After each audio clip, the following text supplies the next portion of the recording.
Good morning, everybody, and welcome. It's good to see your faces. Um, make sure everybody's turned on. We're getting there slowly. Um, we'll begin now. I will call this meeting to order, and we will begin by asking Secretary Gladstone to call roll, please. Okay, Board President Ward here.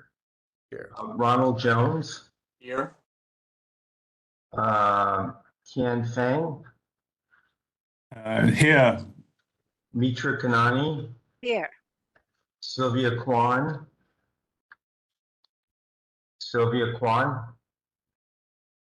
Not on. Ebony Lewis. Ebony. Not here. Robert Pearman. Present. I'm here. I'm here. Okay, Sylvia Kwan's here. Yeah. Nilza Serrano. Here.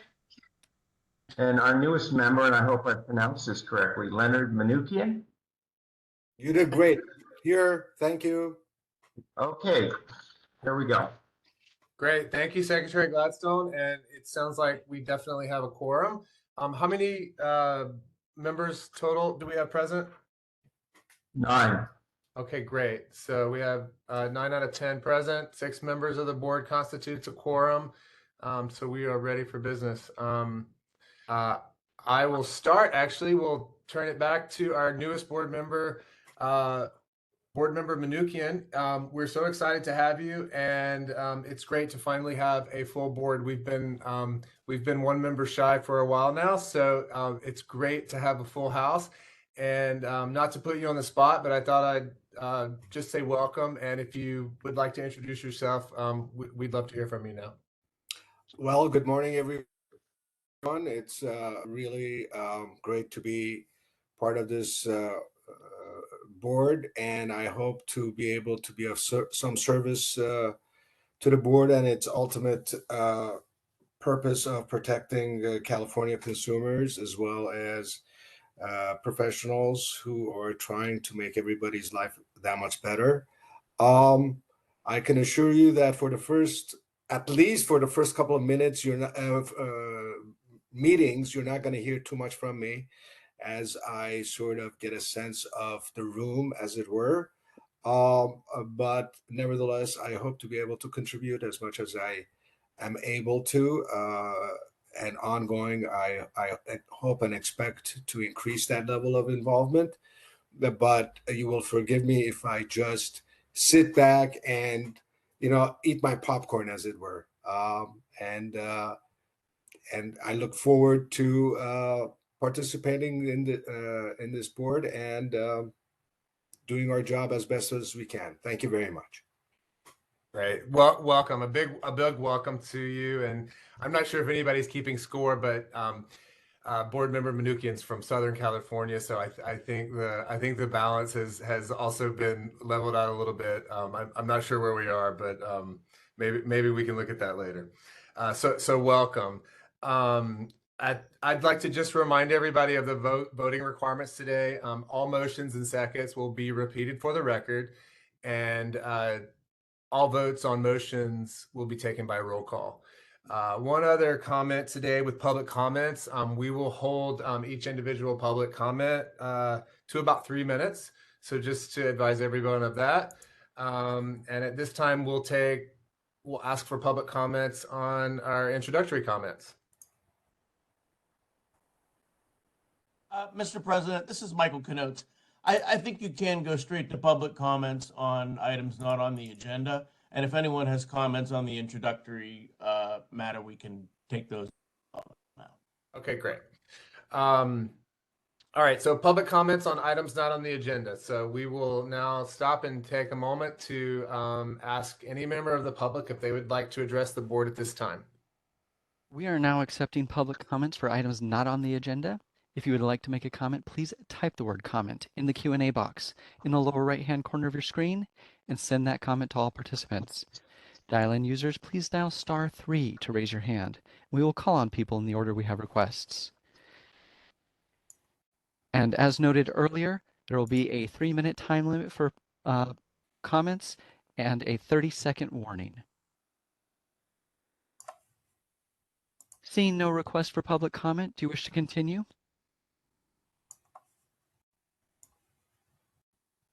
Yes, let's continue. We will now move to item D and request, and we have a visitor, Matt Wainwright from DCA, who will give us an update on the Department of Consumer Affairs. Welcome, Matt Wainwright. Are we actually not seeing Mr. Wainwright on? Are we on? Is he in the attendees list?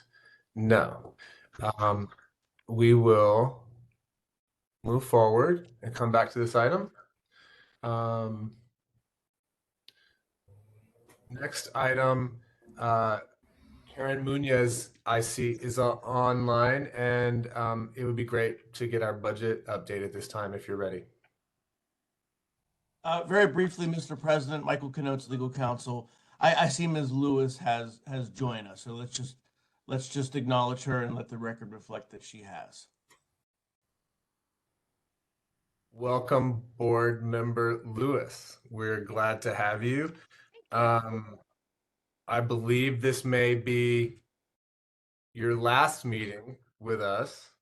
And if that turns out to be true, that's sad. And we can't thank you enough for your service. I hope we'll have another moment to thank you, but if we get a rush at the end, my apologies, but it's been a pleasure and a surprise. I don't know if many of you know this, but when I joined the board, Ebony was the only person that I knew. She was, it turns out, a great high school friend of my niece.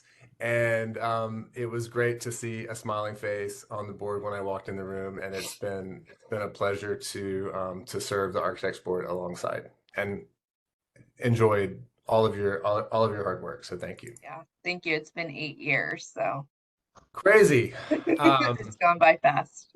Okay, so Secretary Gladstone, you've updated the role, and we now have. Does that mean all 10 members present today?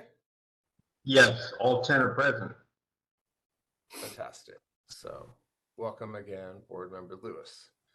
I'm just going back to check to see if Matt Wainwright has joined yet. I do not see him on the panelist list, so we will move towards the budget update. Ms. Munoz, are you available to give us the update? Yes, I am. Hi. Hi, thank you. Good morning. My name's Karen Munoz. I'm the budget manager with the DCA Budget Office. I want to first thank the board and the executive staff for allowing me a few minutes to present on agenda item E, the board's expenditure projections and fund condition statement. First, I'm going to start with the board's expenditure projections, page 12 of your materials. These projections are based on actual data through fiscal month 9. This report includes 2021 actual expenditures compared to 2022-23 budgeted and projected expenditures. Over this 2-year period, costs have increased in personal services as well as operating expenses, which is partially due to the board's business modernization efforts.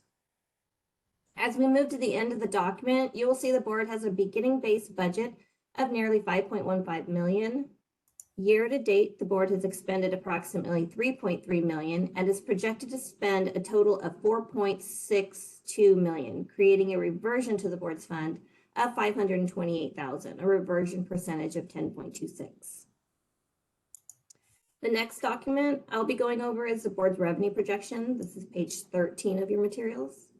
This report includes receipts collected through March of this year and estimated projected revenues to the end of the year. I will go further into the projections as we transition to the next slide. The next slide, page 14 of your materials, is the board's fund condition statement. And as a reminder, we read this document from top to bottom and then left to right. The first left column is the board's prior year 2021 actuals. It shows the board began 2021 with an adjusted beginning balance of just over 4.6 million. The board collected close to 4.4 million in revenues, with 366,000 from initial license fees, 3.9 million from license renewals, and 101,000 that was collected from issuance of citations, fines, delinquent fees, and other revenue sources. The board expended nearly 4.37 million, which includes 341,000 in direct draws to the fund for statewide pro rata and pension payments. And the board ended 2021 with just over 4.4 million reserve balance, or 10.7 months in reserve. The current year, the board projects revenues of 3.274 million, with approximately 373,000 projected from initial license fees, 2.8 million from renewal fees, and 97,000 from issuance of citations, fines, delinquent fees, and other revenue sources. The board is projected to expend approximately 4.98 million between authorized expenditures and direct draws to the fund, leaving the board with a fund balance of just over 2.7 million, or 6.1 months in reserve. The budget office will continue to monitor the board's revenue and expenditures and report back to the board with monthly expenditure projections as we continue to close fiscal months in the current fiscal year. So a few things to note on the board's fund condition. The fund condition statement is a snapshot in time. One of the main factors driving expenditure increases in future years is a result of personal services adjustment. These include general salary increases, as well as employee compensation and retirement rate adjustments.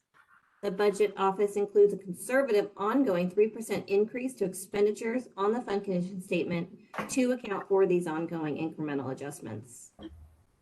You will notice revenue is projected with the historical high-low trend in the out years. The fund condition does include in the budget year 23-24 revenue column the projected increase for the initial and renewal licenses. Increase, however, budget year +1 is based on current year and will be updated during the next workload revenue drill, providing us a better idea of how the regulatory fee increases will impact future revenues. And lastly, I'd like to note that the board that any future legislation or anticipated events could result in the board's need for additional resources, which could add additional cost pressures to the fund. The budget office will continue to monitor the board's fund condition statement and keep the line of communication with the board's executive staff open for any future needs or expectations. Again, I want to thank the board members and executive staff for allowing me the opportunity to present, and I'll be happy to answer any questions that you may have. Thank you very much. Vice President Jones has a question.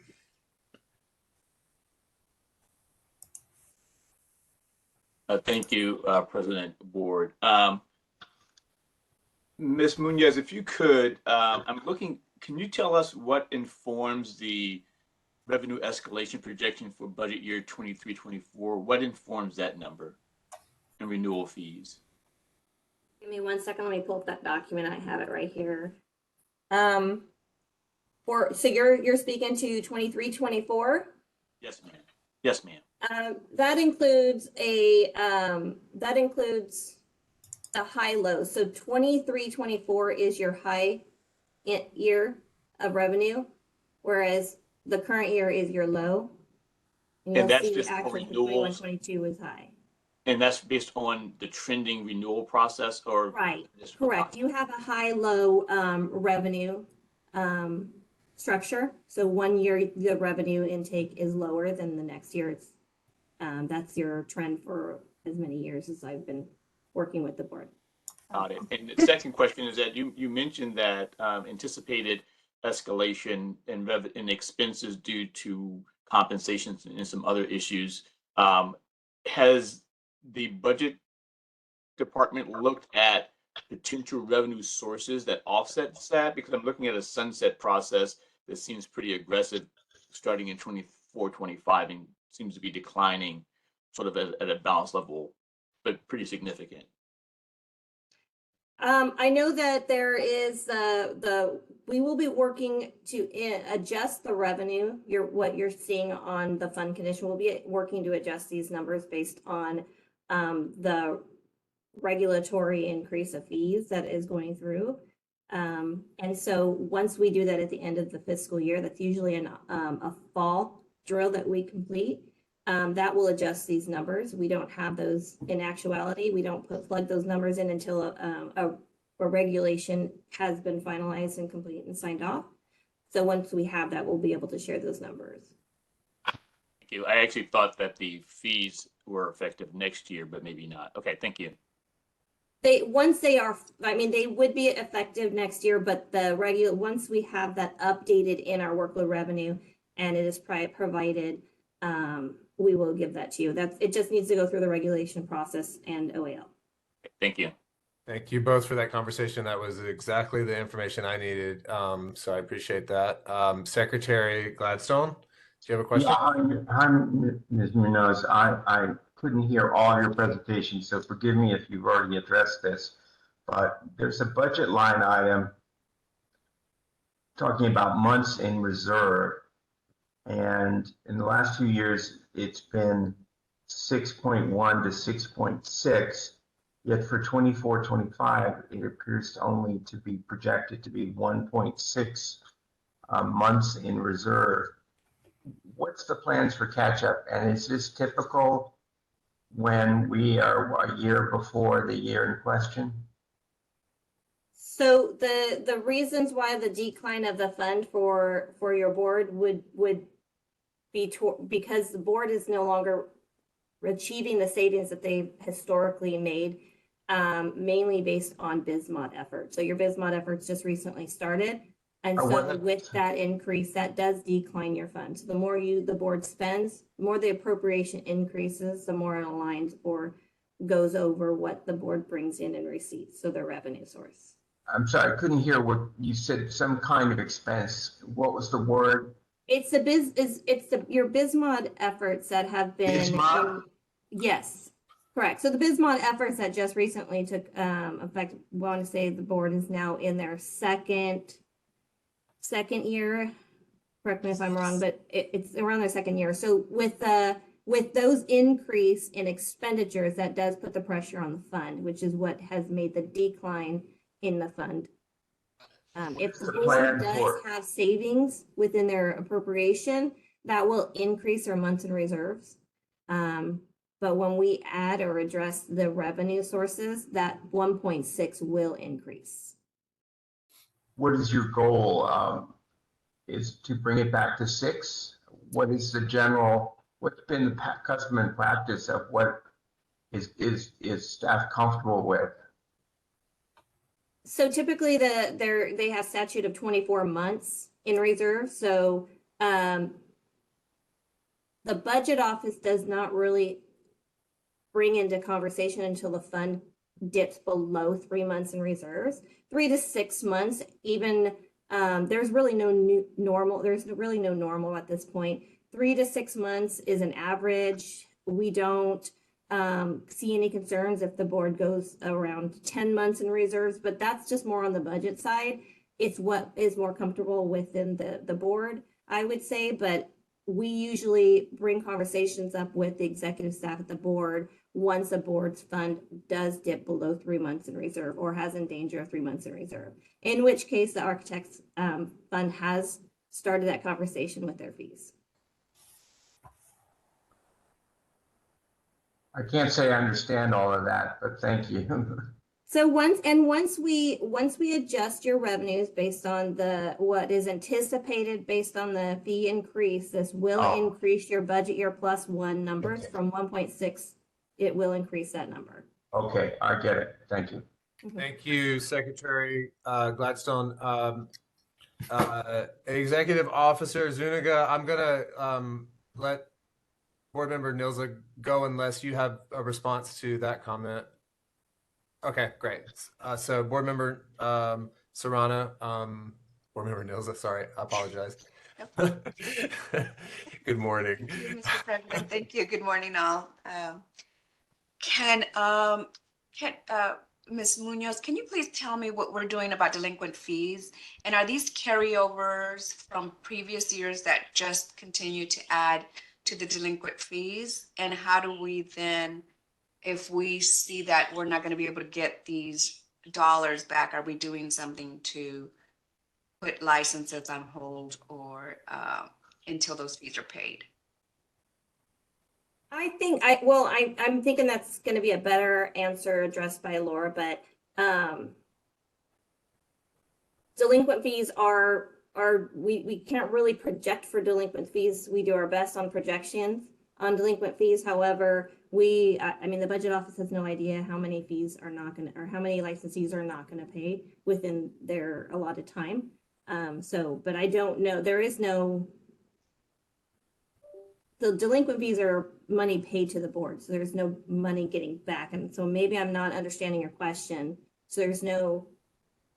So what are they, delinquent fees, are they from our architects or are From they your delinquent- your Right, licensee? the licensees, and how do we then make sure that we don't have delinquent fees outstanding?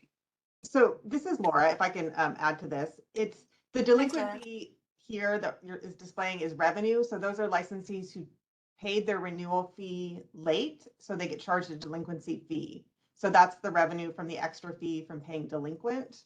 So it's money already paid, it's not money owed to us. Got it, thank you. So we have nothing outstanding in delinquent fees from our licensee. That's for revenues. Not in fees that would display here, right? We may have some outstanding Gotcha. subscriptions. Thank you so much. There may be delinquent licensees, but that wouldn't show up in our books yet. This is a cash accrual. Okay, so I have one more question, maybe for our executive officer, Zuniga. I know that we look at this particular page that's on the screen each meeting, but for some reason the 1.6 and the 1.8 I'm recalling are lower than they have been in the past, and I know that our is that true, or am I just not remembering it correctly? Like, did these numbers further dip based on just our projections without the new fee increases, or are they about the same as they were the last time? Which number are you talking about? The month in reserve? Or 24, 25, and 25, 26, the months in reserve, the 1.6 and the 1.8. Yeah. Is that similar to what we've looked at the last? I mean, it is two times? declining, so that the months in reserve is going to go down. I will just note the fee increase will take effect July 1. So we did just complete the regulatory process. So that will have an impact. I'm not sure if that's included in the projected increase that Ron asked about. And then we will do as that fee increase takes effect, we see what the revenue comes in. We can look at doing a fee study when necessary and working with the budget office to determine, which is what was done for a landscape architect, to look at what our costs are and look at whether we need to recommend an adjustment to the statutory fee level. Okay. And I can add to that, just so when you see that the declining in your funds is a normal thing that you'll see, because we project your revenues as static. We don't show a potential increase in your revenue, but there is always a 3% increase in your expenditures to account for things that we know that will most likely happen. We have employee comp rate increases. We have retirement rate increases every year. So your expenditures will go up on this fund condition statement, which will show that natural decline in your fund. Once we start working in the current year and seeing actual costs coming in, that will change the picture of this fund condition statement. You don't make the projections on income. You're super conservative on that side, but you're more realistic on the fee increases. Got it.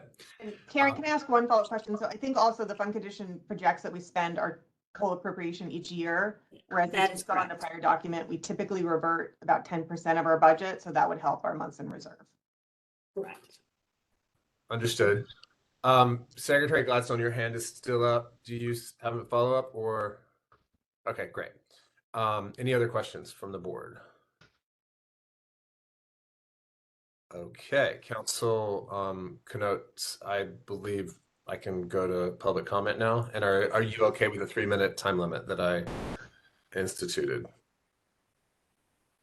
Yeah, Mr. President, I think that's a reasonable period, and you can take public comment now. Okay, great. At this time, we will take public comment on the budget update. We are now accepting public comment on the budget update.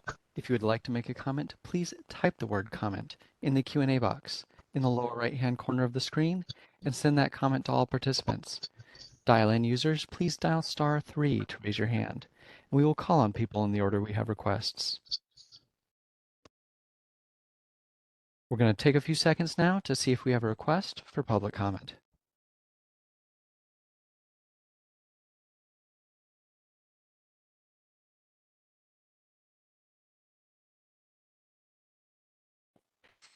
Seeing no request for public comment, do you wish to continue?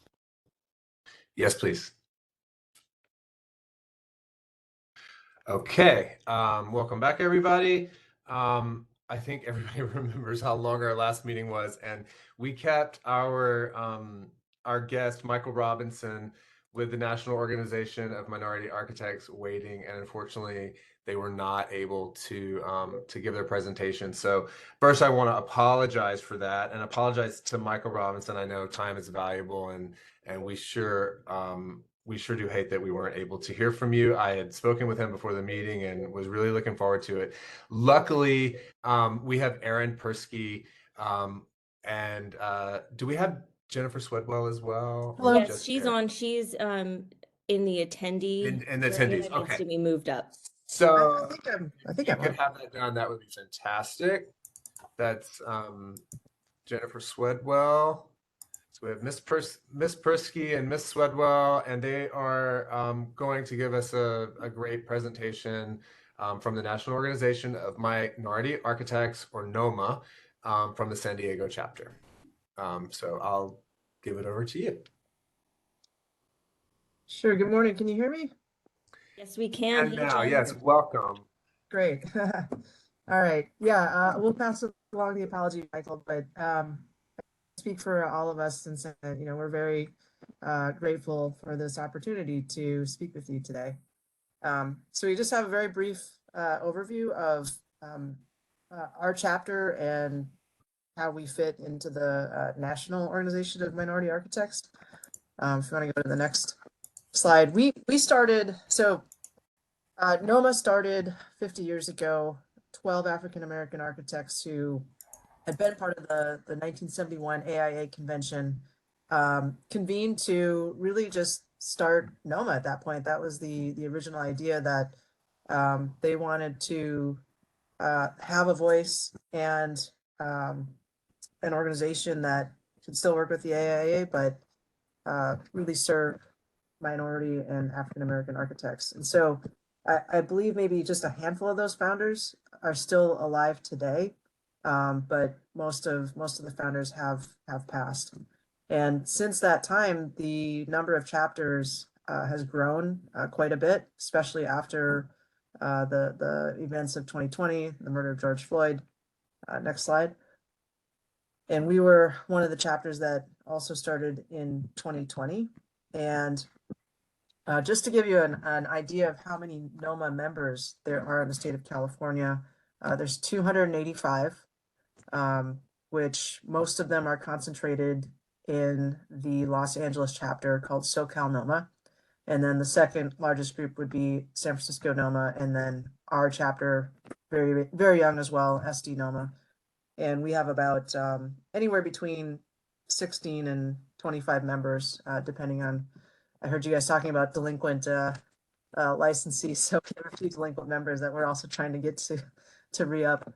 But when we started, we looked at the San Diego architecture census just to see, okay, how many licensees are there? Who's here doing their hours through NCARB, and what's the student population? And so we did that in 2020, and we found roughly about 3,100 in the whole population. And so we were hoping to capture, even 1% would be great, just to get our chapter started. So we're still working on that and still trying to grow our membership.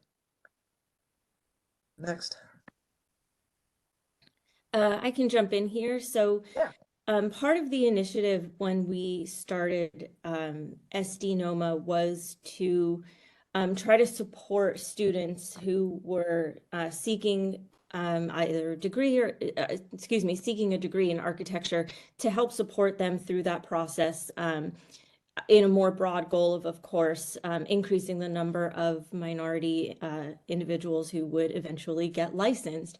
And the San Diego Architectural Foundation approached us and offered to help us to raise money for a scholarship for a minority student going to school somewhere in San Diego.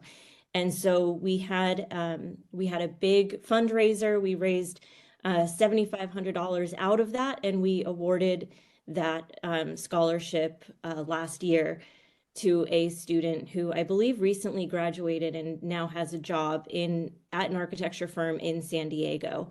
That scholarship, we have the funds again, so we are now in the process of accepting applications for the second year for this scholarship, which we are very excited about. That closes, I think, at the end of June. So we are looking forward again to having the opportunity to support another student in their architectural education. Next slide. I'll also add that student, Andrea Montejano, she is forming a NOMA student chapter now in San Diego. So a go-getter in helping to move the needle of diversity here. One of our other primary activities besides the scholarship was carrying out NOMA's signature program, Project Pipeline, which is a summer camp that's geared towards middle school and high school students to give them a summer architecture experience in their community. And so we put one on in San Diego, and we combined roller skating with design for the students. One of the sites that if you ever come to San Diego, it's a terrific place. It's called Derby United, and it's an outdoor roller skating rink that was the brainchild of Isabel Ringer. And so it's container architecture along with some really nicely laid roller rinks. And the students also got to meet an Olympic skate park designer, Jason Staxel, who in the photo in the far right is showing the Linda Vista Skate Park that he designed. He'd done the Tokyo Olympic Skate Park for I forget which year those Olympics were, but the students just soaked up his every word as he described how difficult it is to find contractors to pour concrete the way that they need to pour and curved and shaped for that type of a use. So the students then, after doing site visits and speaking with designers, next slide, went in and into a studio the next day, and we were fortunate to partner with San Diego State University School of Art and Design, and Professor Avery Caldwell hosted us for a day and a half as the students went to work putting together a program, adjacency, bubble diagrams, and then finally drawing and building their designs. And then at the end, they presented them. And these were middle school, but we had a few elementary students as well, and they knocked it out of the park. I mean, they just went at it, did public speaking, presenting. Other parents and families were there to listen, so they had to present to strangers, not just the other kids. And they did really a really terrific job. And so this Project Pipeline happens across the country at all NOMA chapters every summer. And of course, the pipeline, the whole point is to get young kids, students into that pipeline so that by the time they're hitting college, they're choosing architecture as a major, staying in the field, doing interns, and then hopefully getting licensed someday. So next slide.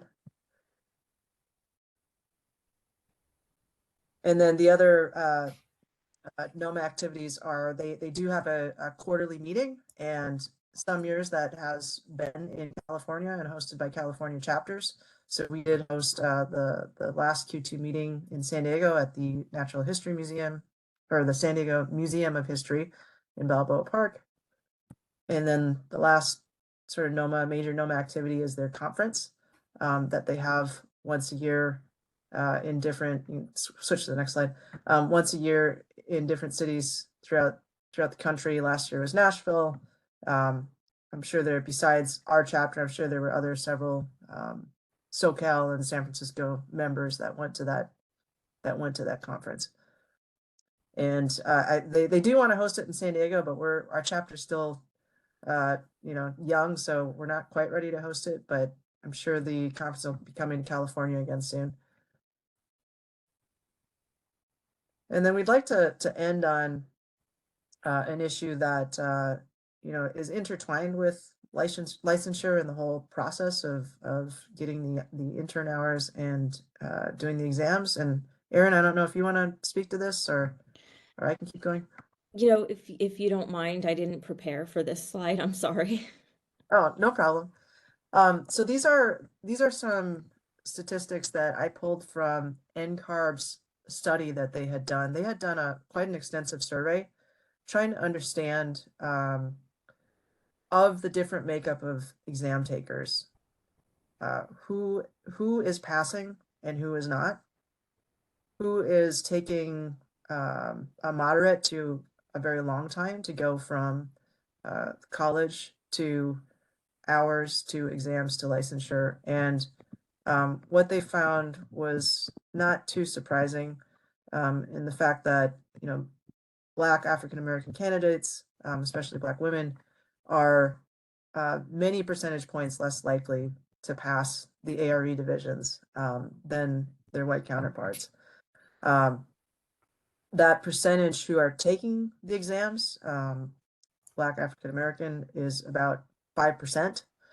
And the other, I think, interesting statistic is it's taking as many as 3 more years for them to get to the state of being a licensed architect. And overall, the time to complete exams has actually increased for all groups to 2.6 years, a little bit further. So one thing we would like to use this time with the board is just to make awareness of this fact, and hopefully, with your power as the state licensure board, you can, work with NCARB and work with some of the NOMA chapters in the state to help change these statistics around. And with that is the end of our presentation. Thank you for listening. I did want to add one thing I don't think even Jen knows because it's very hot off the presses, is I've been working a lot with trying to get student involvement in architecture. And, part of the scholarship issue is that it's for students who are already in college pursuing architecture or a related degree. And as Project Pipeline shows, and Jen's really great involvement in that, is that there's also a nationwide initiative on the part of NOMA to really get younger kids and adolescents involved in interest in architecture early on. And so I was approached by a group called Diversify Architecture out of New York because they had been reached out to by a student in San Diego County to help them to start a student chapter of this group, Diversify Architecture. And they reached out to me and asked if I would be interested in helping to facilitate that group. And so it's been a great way now. We're starting in the fall, and that's kind of becoming a nice way to kind of open that door and get that kind of middle, that adolescent age that I think is missing in some of the outreach efforts, to get them involved in architecture so that maybe we can see more of an increase in students, minority students going into undergrad in architecture, and not, just increasing that number, because I think that that's kind of a gap in where some of the NOMA initiatives, they're kind of missing that. So that's been another area where we're just starting as SD NOMA to try to reach out and reach that audience as well. And then one more thing I'll add with regard to the membership numbers is, as Jen pointed out, we started in 2020 at the height of the pandemic. And so now that things are starting to open up, we're just starting to really have more consistent in-person activities. And so I think any sort of partnerships with other local organizations, or any support or ideas or participation that we can get in terms of helping to sponsor those type of in-person events, I think will also be incredibly helpful to help us increase the membership. That's it from me. Thank you. Thank you. Thank you both so much. What a wonderful presentation. We have many people, I'm sure, that want to talk about and ask questions about the great work that you're doing. I saw board member Kwan's hand hop up very quickly, so we'll start with board member Kwan. First of all, thank you so much for your presentation. It's really interesting to hear how the chapter level of NOMA is growing. They're all growing, by the way, because like you said, the awareness of everything that's been going on since the George Floyd murder. And just to let you all know, from San Diego, I'm on the National NCARB board, and as you know, the initiative, the DEI initiative, has been really driven at the top as well. To which point is that two of us from this board, maybe more now, but Nilza Serrano, who's a board member with me, and myself were in the very first group of, it was called the Diversity Collaborative. And at that point, NCARB National very wisely decided to form a collaboration with NOMA National. So we met with the NOMA National Board and its leaders several times already. And in fact, we try to meet with them, pretty often. And you probably know that the information you just showed on the screen is part of a study that was done called Baseline on Belonging, right? Are you familiar with that? Yes. And that's where all of the disparities really showed up. I mean, much more than I think any of us could have imagined. We thought it, but these numbers proved it. So I think it's really good that we should continue the study, continue these initiatives and not let them just go away after one time. But a couple of things that I thought it would be interesting to bring back to your chapter are things that are going to help all rising tides lift all boats kind of thing. So you know about the free practice exam, right? For your candidates. Okay, that's amazing.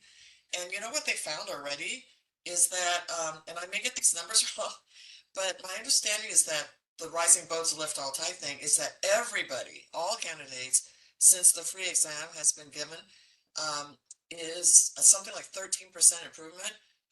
But for minorities, it's gone up 17%. So you can see the disparities are great, and you could see that the barrier to entry was probably the cost of all of the exams, the practice exams and the study materials and all that. So that's been a big help. And then the second thing that I thought was super helpful for everybody, but again, for women and minorities, is this the removal of the 5-year rolling clock. You're aware of that as well, right? Right.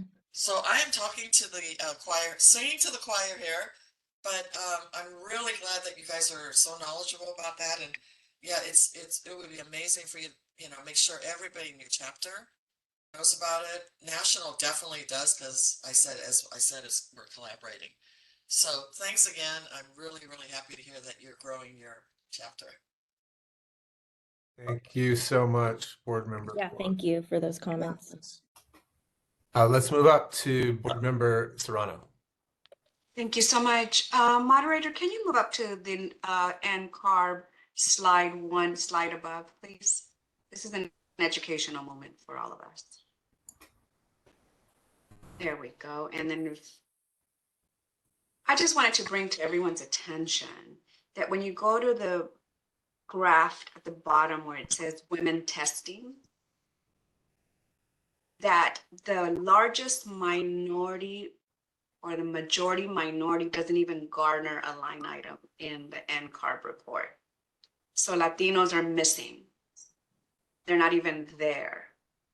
We are 20% of the USA population, and we don't even garner a line item. So for those who are going to remain in NCARB, it is vital that you push to ensure that everyone has a seat at the table and that the conversation continues to include everyone. And right now, NCARB's doing bad job in ensuring that all of the people in the United States are being counted. Thank you. Thank you, Board Member Serrano. Board Member Kanani.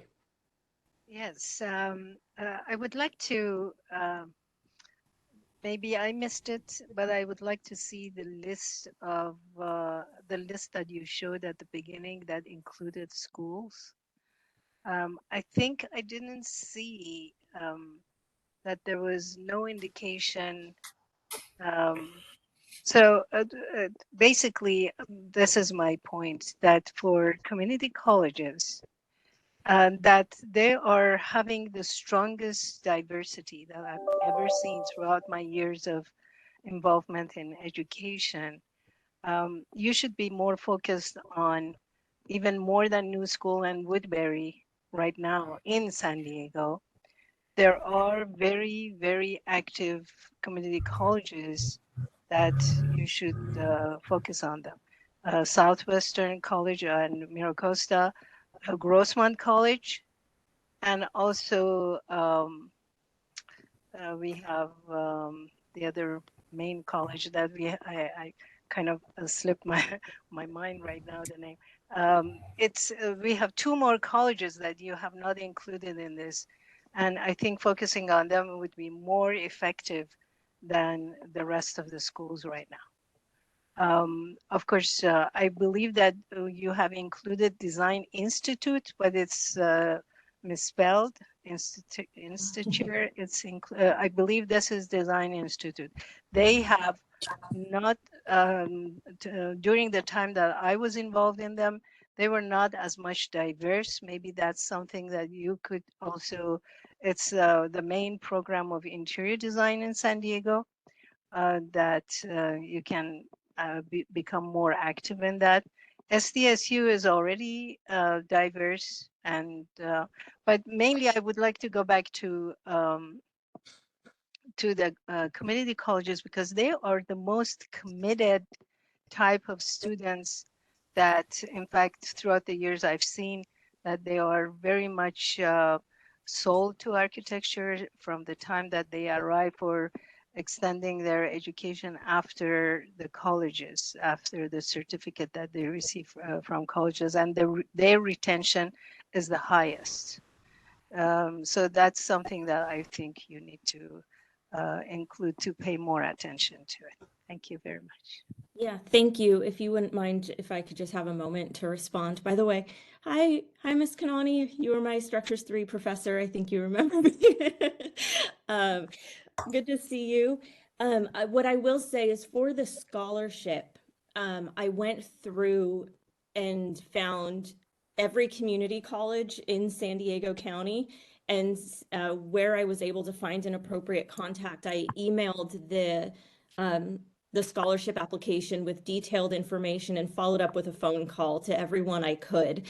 And I had mixed results with regard to getting communications back. But it has been a real focus as far as distribution of the scholarship is concerned. I think what would be really helpful is, you know, again, many of us board members and the membership is really spread thin, but one of the things I think would be helpful is finding more direct contacts at those schools, so that I'm not sending the invitation, the application to an email address where it's going to go into the junk mail, but making sure that I have those point of contacts has been a priority. So, you know, and we did get some applications from members or from students at those community colleges. I am hoping that it does continue to increase, but again, having some sort of point of contact there would be very helpful. Yeah. Well, the college that I couldn't remember the name is Mesa College. Mesa College has the strongest architecture program in San Diego. Of course, Southwestern is as well. But these two, Mesa and Southwestern and Grossmont College, you should focus a lot more than maybe even Mira Costa College. Thank you so much, Board Member Kanani. Let me go to Vice President Jones now. Thank you, Board President Ward. First want to basically applaud the presentation by the presenters, but I also want to acknowledge and recognize the importance of sort of your grassroots efforts and the associations that both of you at your local chapter and NOMA nationally has tried to develop and to foster. And what I mean by that is that I am one of the newest members to NCARB's DEI committee, and over the last few weeks, I've been trying to have conversations with existing NCARB DEI committee members about where the focus and metrics for success has been established. And it's been eye-opening for me, quite honestly. But I think you mentioned there's tons of data that speaks to some of the challenges that communities of color and women are challenged with in terms of becoming licensed. But I think the question becomes strategies to overcome that.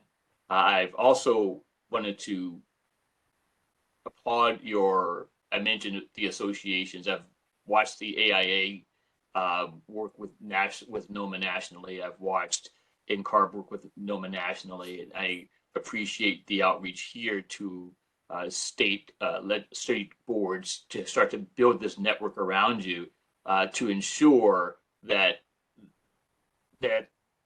we find paths to success. The only other thing that I would say is there's tons of ideas that's going to be thrown at you, and I would only say to you is that I would only encourage you, as I'm going to suggest to NCARB, is that DEI is very complex in both in its breadth and in its depth, and I would encourage us to find low-hanging fruit. I think you find the work that you guys have traction on and continue to push those forward as you begin to investigate and evaluate other opportunities. But again, I want to acknowledge your work and to applaud that. Thank you very much. Thank you. Thank you, Vice President Jones. Let's go to Secretary Gladstone.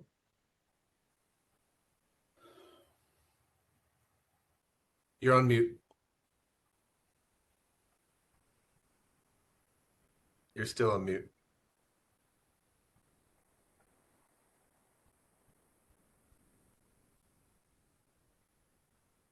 Sorry. There you go. Thank you for the presentation and your good work. One of the 12 founders, and you had their pictures of NOMA, was a well-known architect in LA called Architect to the Stars by the name of Paul Revere Williams. And he was also president, I think the first African-American president of the California Architects Board. And he's no longer around, but we have an award that we give yearly to a person of distinction in the field, and it's named after Paul Revere Williams, and we gave it last year to, one of our longest term board members who retired from the board. Anyway, it's not to say we should rest on our laurels that we recognize Mr. William, and I'm not trying to give us a pat on the back, but I just thought you guys should be aware of that in case you weren't. Thank you. Yeah, and thank you for having that scholarship available, or award. I'm sorry. Award. Scholarship. Yeah. I'm on scholarship land over here. Okay. Thank you, Member Gladstone. I see Member Kwan has another comment, and then I'd like to talk a little bit after you. Thanks. Sure, of course. Thank you. Since you've got scholarship on your mind, it's maybe the timing couldn't be more perfect, but I'm in the midst of, I'm on a jury for 2 AIACC scholarships that NOMA really needs to know about. It is too late for this year, but definitely please put on your radar for next year and let your members know. One is for junior college students who would like a scholarship to transfer to a 4-year college. And we got a very large number of applicants, which we reviewed yesterday. And then on Monday, we're reviewing the second AICC scholarship, which is for students who finish their education. Actually, they're doing internships, they've been hired, and they are now taking their AREs. And this particular scholarship is to help them offset the cost of taking the exam. So please be aware of that and contact AICC for next year. Thank you, we will. Okay. Thank you so much, Board Member Kwan. I'm making some notes because I want to make a few comments to everybody. First of all, I want to remind everybody that the San Diego chapter of NOMA has an amazing website with a lot of information and a lot of data. And the data is powerful, and there's a lot of information, and the civic engagement that they're doing is really impressive. And there's also a donate button. And so that's for all of you and the public as well, just to remind you that that's there, and you can all support the work that they do there. I love the civic engagement that you all are doing, and I think I've been working with civic engagement with high school students, mainly because that was my entry into architecture. Was I had a moment of civic engagement in high school where I got involved. But how beautiful that you're working with even younger children, and what a better time to plant such a seed. So kudos for that. That's amazing. I also want to just talk about what Board Member Kwan was talking about with the practice and the we have to be constantly on working toward removing what many might perceive as very small barriers, but for a lot of people are really big.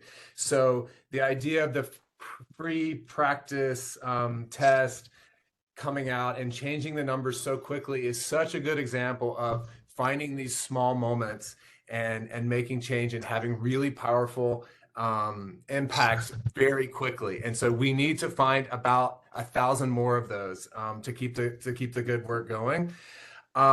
I will say that the board is working hard to reduce barriers as well. And one example of a small barrier that we're sort of working on, President King at the time chaired our PQ committee, and as we're sort of going back through our sort of qualifications for experience, one of the small barriers that we noticed is that the 2-year education credits were not equal to what you would get at a more expensive 4 or 5-year university degree. And so the hope is that the California Architects Board will change that in the experience of our sort of pathway to examination. And so that's a small example of a barrier that is possible for us to remove, and we're going to continue to work on other removals of those types of barriers as we see them.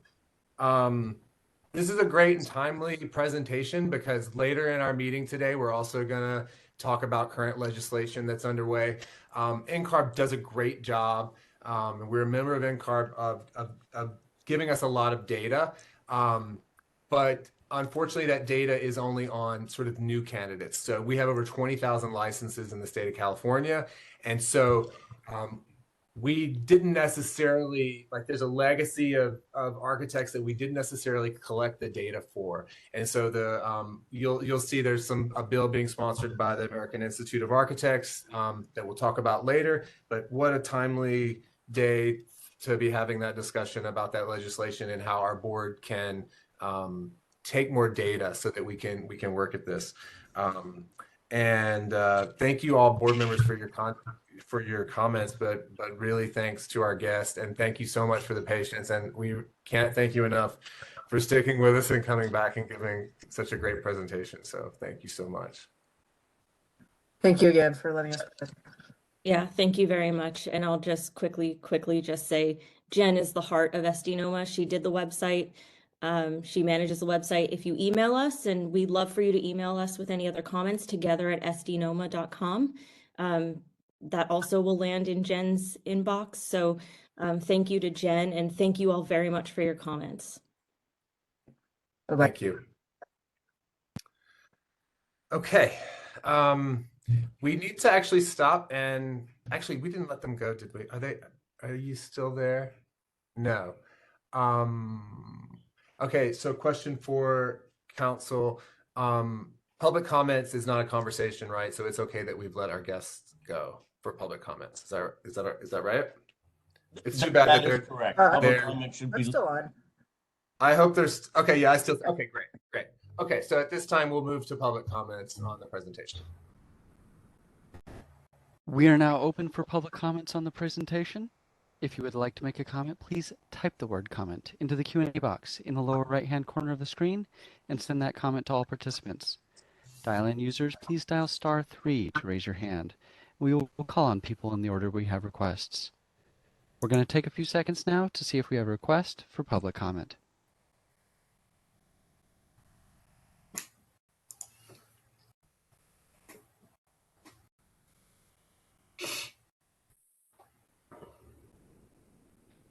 Seeing no request for public comment, do you wish to continue? Yes, please. Okay, we will move back a bit, and apologies for the link issues, Mr. Wainwright, but we will turn it over to you for an update on the Department of Consumer Affairs. Thanks for joining us. Thank you for having me, and I'm sorry for the technical difficulties, and thank you for your patience and moving this back into the agenda. Can everyone hear me? Yes, great. Thank you. Wonderful. Good morning, everyone. My name is Matthew Wainwright with the Department of Consumer Affairs, and I thank you for the opportunity to join you today. I have several updates that I will be sharing with you this morning, but before I get started, I wanted to take a moment to recognize member Ebony Lewis for her service on the board and her commitment and dedication to protecting California's consumers. Let me actually put my video on while I'm doing this.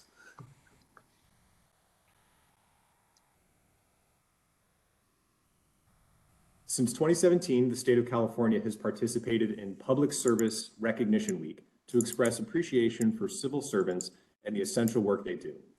DCA celebrated the week with a department-wide appreciation message to staff, social media highlighting staff testimonials, and ended the week with a video highlighting employee service.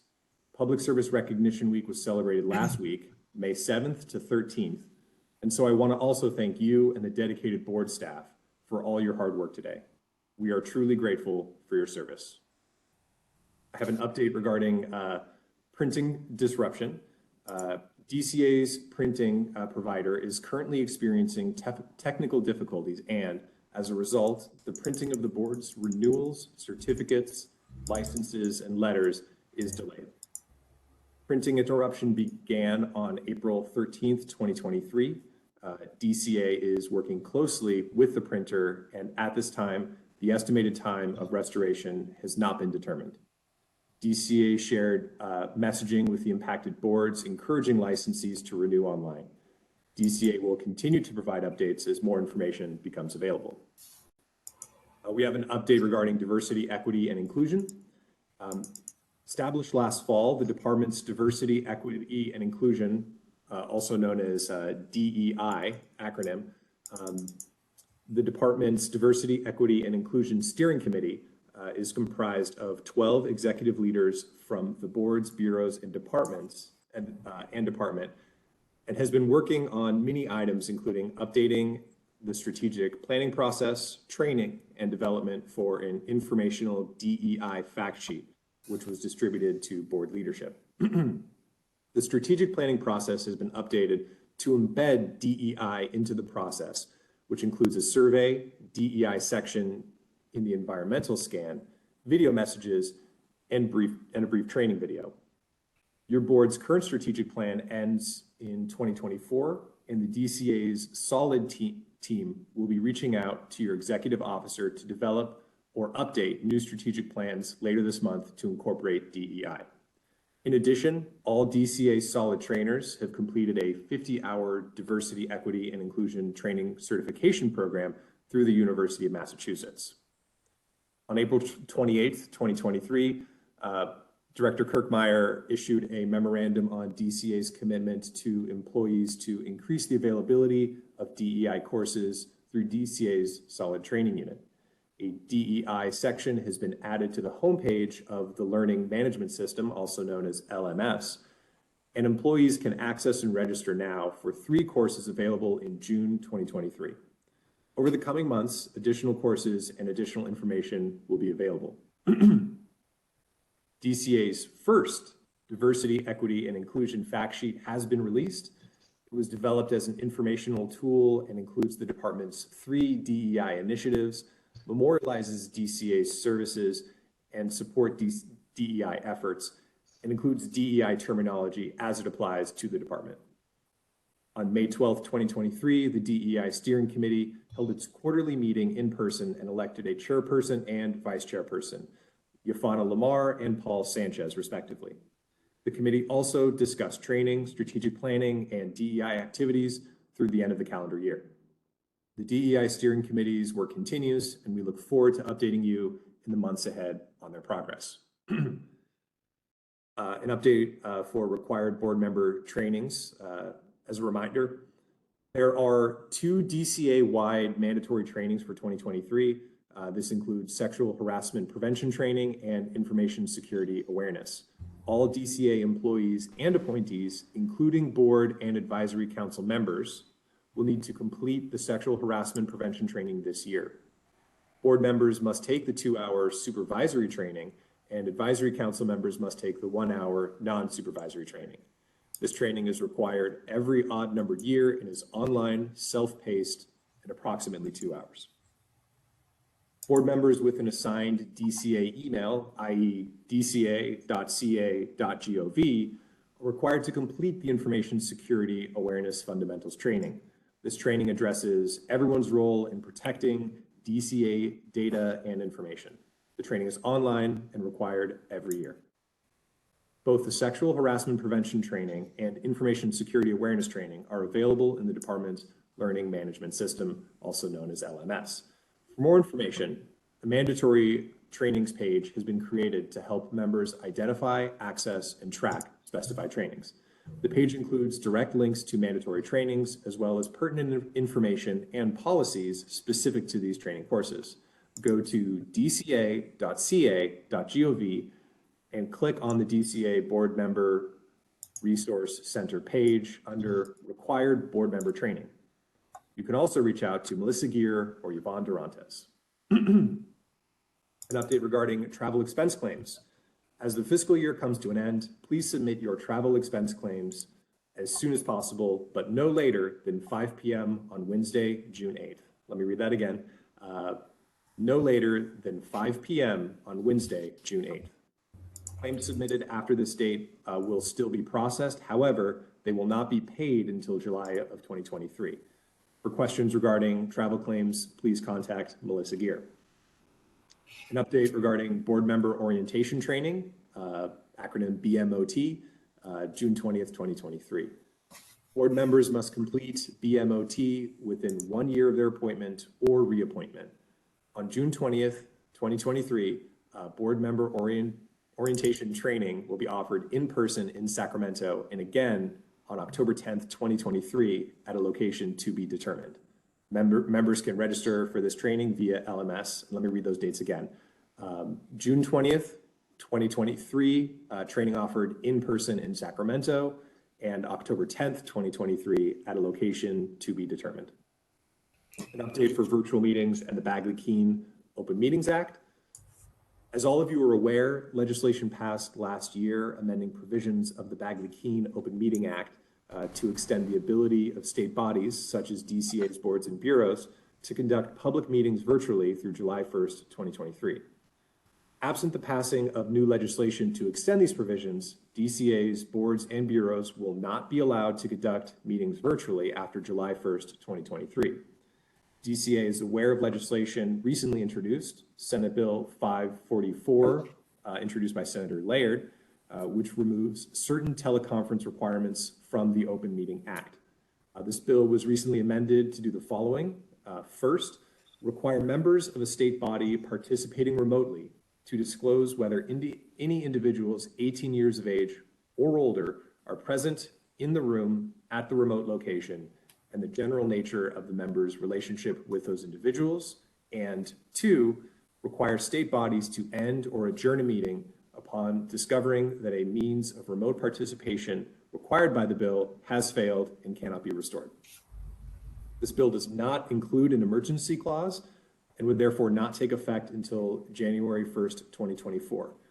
Boards and bureaus should be prepared to conduct public meetings in person in the interim beginning July 1st of 2023. I have an update for federal portability law.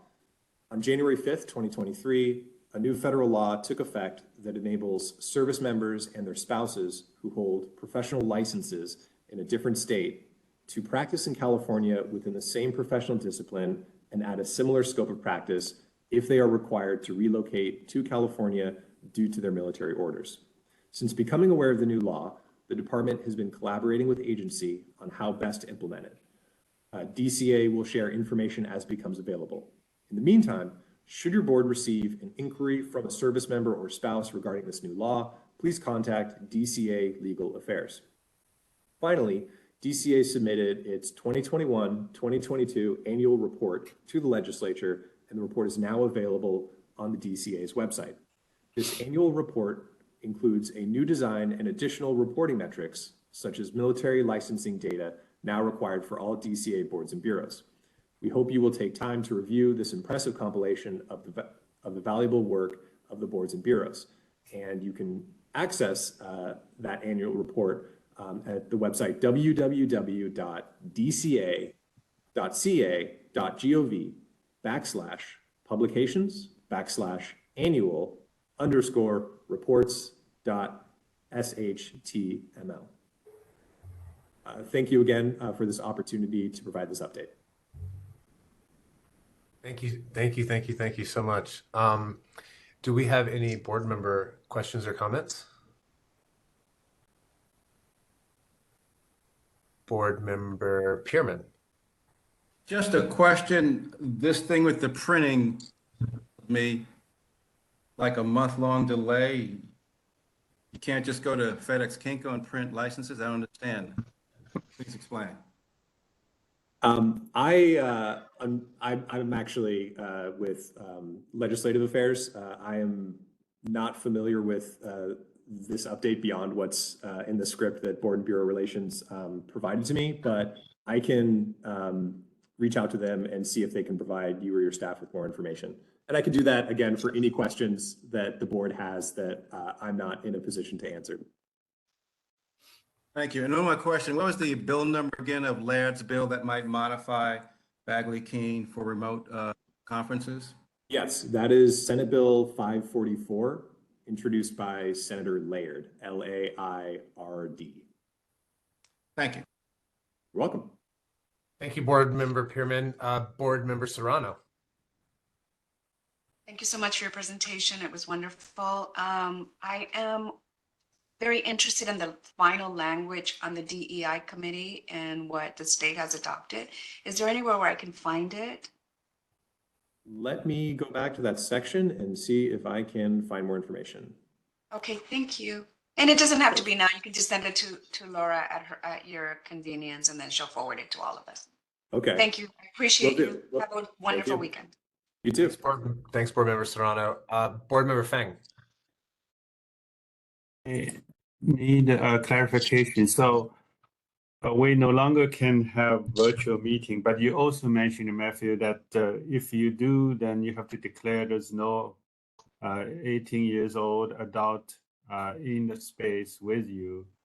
So yes or no, can we do virtual meeting, or we can not do virtual meeting unless we meet these criteria if we do meet virtual? Can you clarify that? I can, but it also looks like your board president is shaking his head. Do you want to chime in, or would you like me to answer that? Well, you can state the rule, and then I'll tell everybody what our plans will be based on the rules. Yes. So my understanding is that you will no longer be able to have WebEx or remote meetings after July 1st, 2023. That contingency about 18-year-olds in the room. That is from recent amendments to Senate Bill 544, introduced by Senator Laird, that would make changes to the Open Records Act. Or sorry, not Open Records Act, the Open Meetings. Thank you. And I'll further clarify what I think our future plans are for the rest of this year for meetings. I believe they will need to be in person. So we will all be going back to traveling. I know a lot of you are looking forward to that, and some of you may not be. But it will be nice to all be in the same place. Again, it's been a while now. And I think what the plan right now, and we can maybe talk about it later, but is a meeting in the fall in Sacramento, and then a meeting in the winter. We'll travel somewhere else in the state. So welcome for offline comments to our executive officer if anybody has issues with either of those ideas. Any more questions for Mr. Wainwright? Okay, so I think we should move and ask for public comments now. We are open for public comments on the matter. If you would like to make a comment, please type the word comment into the Q&A box in the lower right-hand corner of the screen and send that comment to all participants. Dial-in users, please dial *3 to raise your hand. We will call on people in the order we have requests.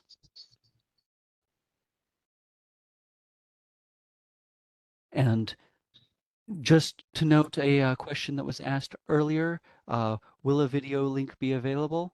I believe that the board will be posting the video on their website. It usually takes a couple of weeks to be posted. If someone knows better than that, please jump in and correct me if I'm wrong. But at the moment, I will. Is this the time to talk about that? I was going to see if we could find a link since it wasn't available and people might want to see it sooner. I'm wondering if we'll ask our staff offline if we can maybe provide a link by the end of the meeting or if we'll find out offline and we'll respond to I that do later. not believe that's possible. Okay. We'll post it as soon as we can. I'll check after the meeting to see how fast we can get it done. Thank you. Appreciate that. I will say just again as a follow-up to that, the website is amazing. So I hope everyone has gone to the website, and I hope our public members have searched for San Diego NOMA and have found that, because it's a really beautiful and it has a huge impact. So sorry. We'll go back to more public comments. There are no other requests for public comment. Do you wish to return to the agenda? Yes, please. Thank you. Okay, so we will review and take possible action on the board meeting minutes from our last meeting. May I ask, does anyone have comments on the meetings as minutes as stated in the agenda? Board Member Serrano. I don't have any comments, but I'd like to make a motion to approve the minutes of February 24th. Thank you very much. We have a motion from Board Member Serrano to approve the February 24th, 2023 board meeting minutes. Do we have a second? Second. Vice President Jones, thank you so much. We have a second. Council, do we have public comment on this, or we move directly to vote? Mr. President, first we should have any member comments, and then public comments, and then voting. Anytime we vote on a motion and take action, we take public comment specifically on the motion. Got it. We jumped quickly into motion. Did anyone have anything that they wanted to say that would have us move backwards? Okay. So if it's okay with council, we'll accept the motion and the second, and we will move to public comment on the motion. We are open for public comment on the motion. If you would like to make a comment, please type the word comment into the Q&A box in the lower right-hand corner of the screen and send that comment to all participants. Dial-in users, please dial *3 to raise your hand. We will call on people in the order we have requests. We're going to take just a few seconds now to see if we have a request for public comment.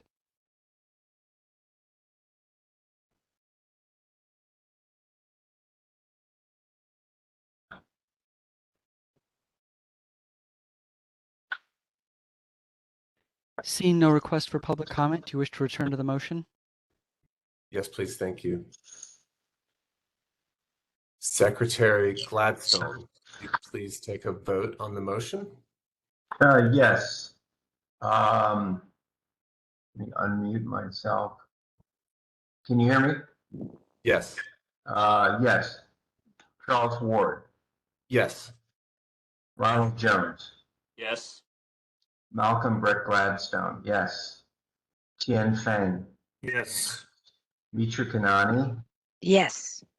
Sylvia Kwan, Yes.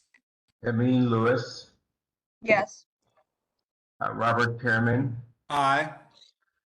Nilza Serrano, Yes. and our newest member, Leonard Mnuchin. Abstain. Okay, guess you weren't there. So that's appropriate. Thank you.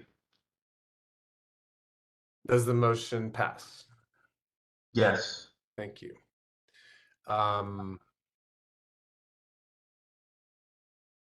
We'll move forward.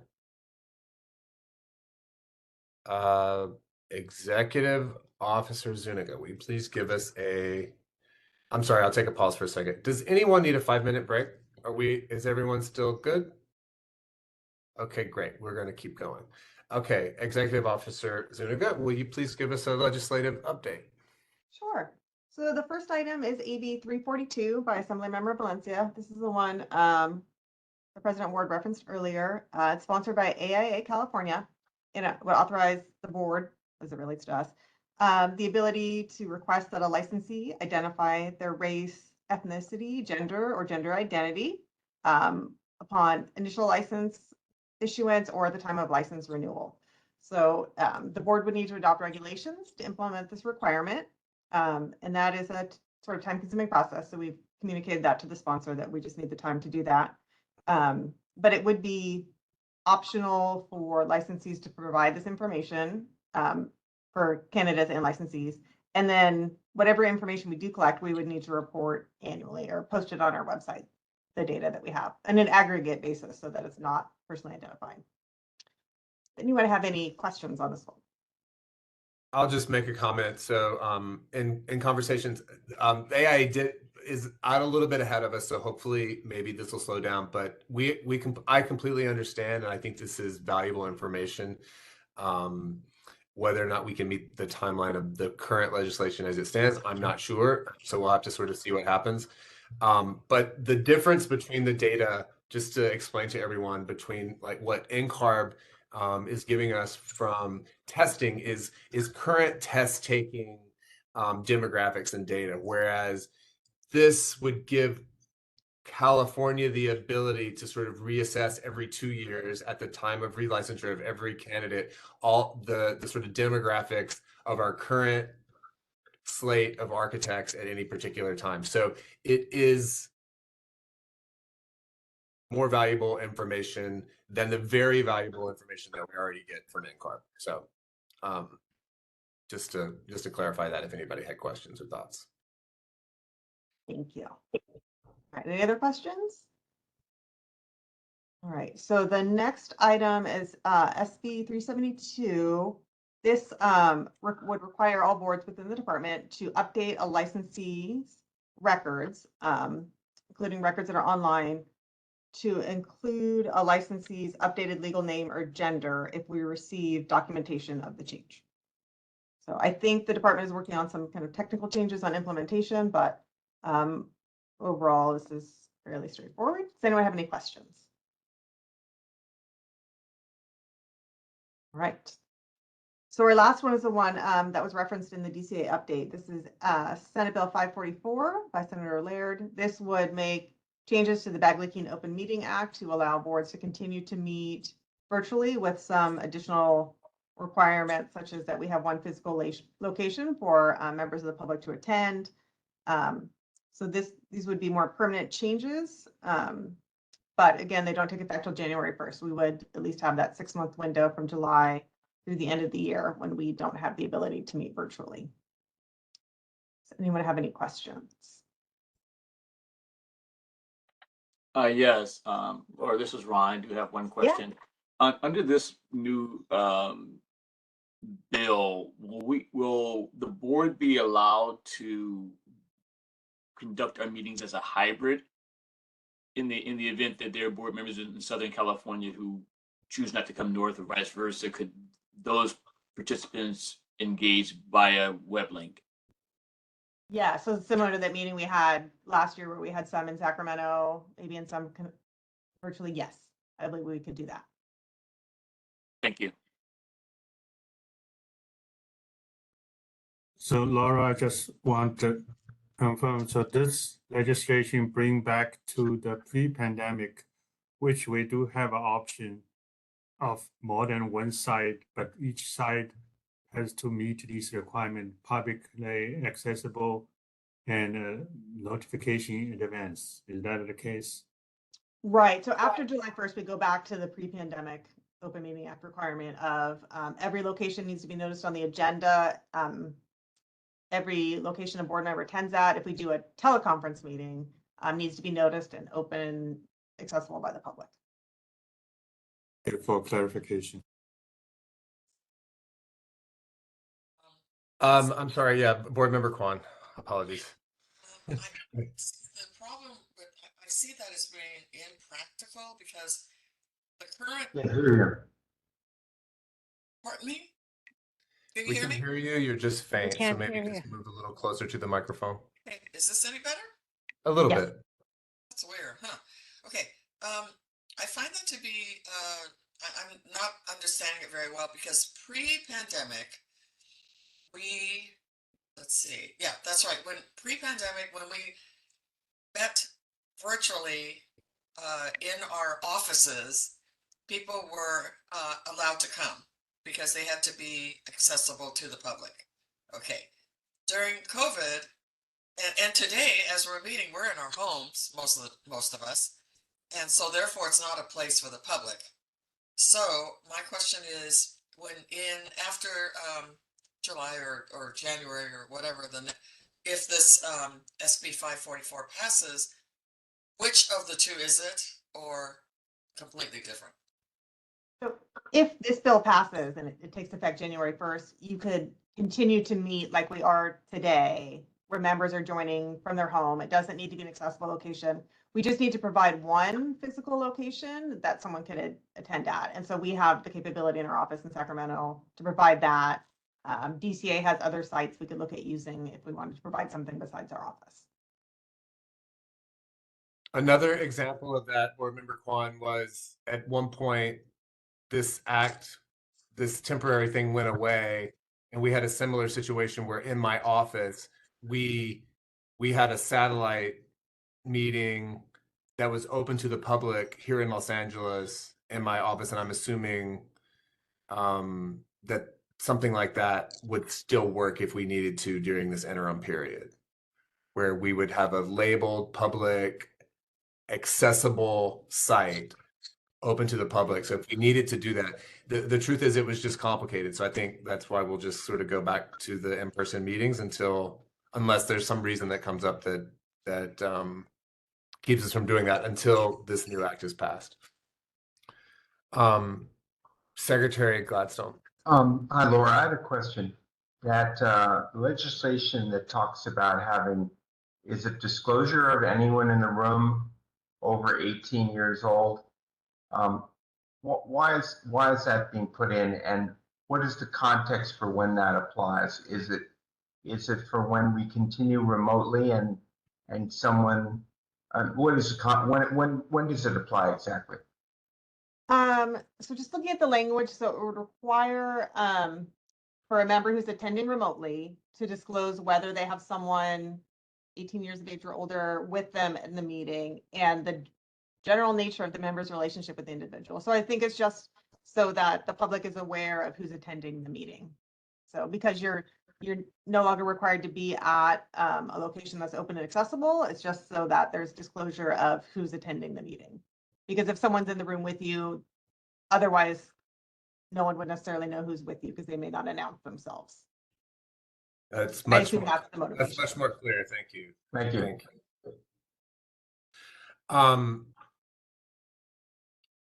I will bring this up because item number one, and when we go to public comments, perhaps there's someone that we can ask from the sponsor of this bill. We'll see. I'm realizing, and this also came up for me in the recent NCARB meetings, but I realized in the DEI meetings, what I realized at NCARB and what I'm realizing in the language. I think this may be a summary, and so it could have been left out, but the information that we would be picking up is race, ethnicity, gender, or gender identity. It doesn't have the word sort of sexual orientation. And so the way that's been picked up in the, I feel like it's my duty to sort of bring this up. In the national census, I think the way that it's dealt with is they're asked if you're married and if it's a same-sex marriage or not. And again, it's still optional. But I'm realizing that this state legislation is suffering from some of the same conversations that NCARB sort of left out the sexual orientation aspect of the DEI conversation. And I don't know, I think I'm just now realizing I was asleep at the wheel when I read this the first time. So I just wanted to point that out as a comment. Board Member Gladstone. Well, Laura, are we going to transmit our president's comment to the legislator who has sponsored this? We could. We've also been talking with the sponsor, and their representative is in the meeting as an attendee right now, Scott Terrell. So we could ask maybe during public comment if he wants to address that, or I can follow up with him after the meeting. I think some of the health boards within DCA collect demographic data. I'm not aware offhand if any of them extend to sexual orientation, but I can do a little bit of research and look at what you suggested from the census and see how they deal with it. It's not, it was clearly a political decision by the census when they, and they're not doing it in the best way possible, but it was what they were able to figure out politically at the time. And I think even in this last census, it may have been dropped. I can't remember the specifics of it, but anyway, I'm reading back through and realizing council connotes. Yeah, just very briefly, I just wanted to note to the board at this juncture that if the board wants the executive officer or staff to reach out and take an official position, discuss a point with the member's office in terms of amendments, the board would need to take an official position. Most boards do take official positions on bills that impact them. And that can be done by making a motion to support the bill, oppose the bill, support with amendments, oppose unless amended. And that can be done really at any time during the report. So that's the method by which for the board to officially support legislation and or communicate that or other thoughts to the legislature. Thank you. Board Member Fang. Yeah, President Wood, I just want to share what I learned with you. So I raised the exact same question during one of the webinar before the last one about resolutions E or resolution 5. And I said it was not clear the intent and aspects of Board Member Fang, can I stop you just for a second? When you say item 5, are you talking about AB 342 or are you talking about NCARB resolution? I'm talking about NCARB. I thought you were referred to NCARB. Well, I referenced it, and we're going to talk about NCARB later, but I think we should reference it in relationship to AB 342. That's all. Just I'm sorry to interrupt. If you refer to our assembly bill, this is my information not relevant. I will put present this when is appropriate. Yeah, okay. I still think it could be relevant, but I just wanted to make sure because it was unclear to me the reference number. It may help the conversation, I guess, is my point. I'd be happy to talk about it. I just wanted to make sure we were in reference to AB 342. Okay. Oh, there's a nice. Thank you. I think unless anybody else has comments, if we move to public comment, we can't if we take a position afterwards, we would have to go back to public comment. So maybe we stop for a moment. I'd be happy to put a motion up that I'd like to see some language included in AB 342 that included the collection of data regarding same-sex licensees. And I'm not sure how best to do that and what's been done in the past, but I'd like for that to be studied and included. Mr. President, you certainly can do that. If you'd like to make a motion, that sounded to me like your sense of potentially wanting to make a motion to support the bill if amended to add that additional classification. Thank you. So that would for be a eloquent- support if amended position. Thank you for that. I appreciate you rewording that properly for me, and I agree with the way that you restated it. Board Member Serrano? I'd also like to ensure that when you're sending the recommendation for the amendment with your changes, I'd also like to ask to make sure that Latinos are included as a demographic when checking off their box, please. It often goes unnoticed and our community is always invisible. So I want to make sure that it also says Latino or Hispanic, one of the two, I don't care which one, but that we want to be counted. Thank you. Those were my comments exactly at NCARM. I wanted a queer box. So thank you. Exactly. Thank you for stating that. Vice President Jones. Thank you, President Ward. I just want clarification because I see that the language speaks to race and not necessarily ethnicity. And I just want to make sure that we kind of identify the distinction for the purposes of our recommendation. And then secondly, I'd like to ask counsel to clarify his clarification on your language. Was the suggestion that that we support the bill only with the inclusion of that language, or we support the bill and would request the inclusion of that language? Well, that would sort of depend. That would depend on the motion.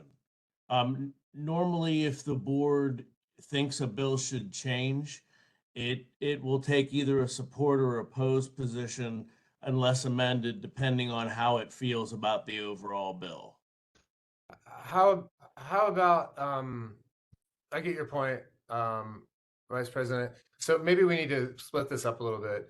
And I certainly didn't mean to complicate it, but I do think it's important. And this bill is already out ahead of us a little bit, even in that I'm not even sure that we can meet the timeline that's stated on the bill. And I think that our executive officer is working on that, and hopefully that issue can be resolved.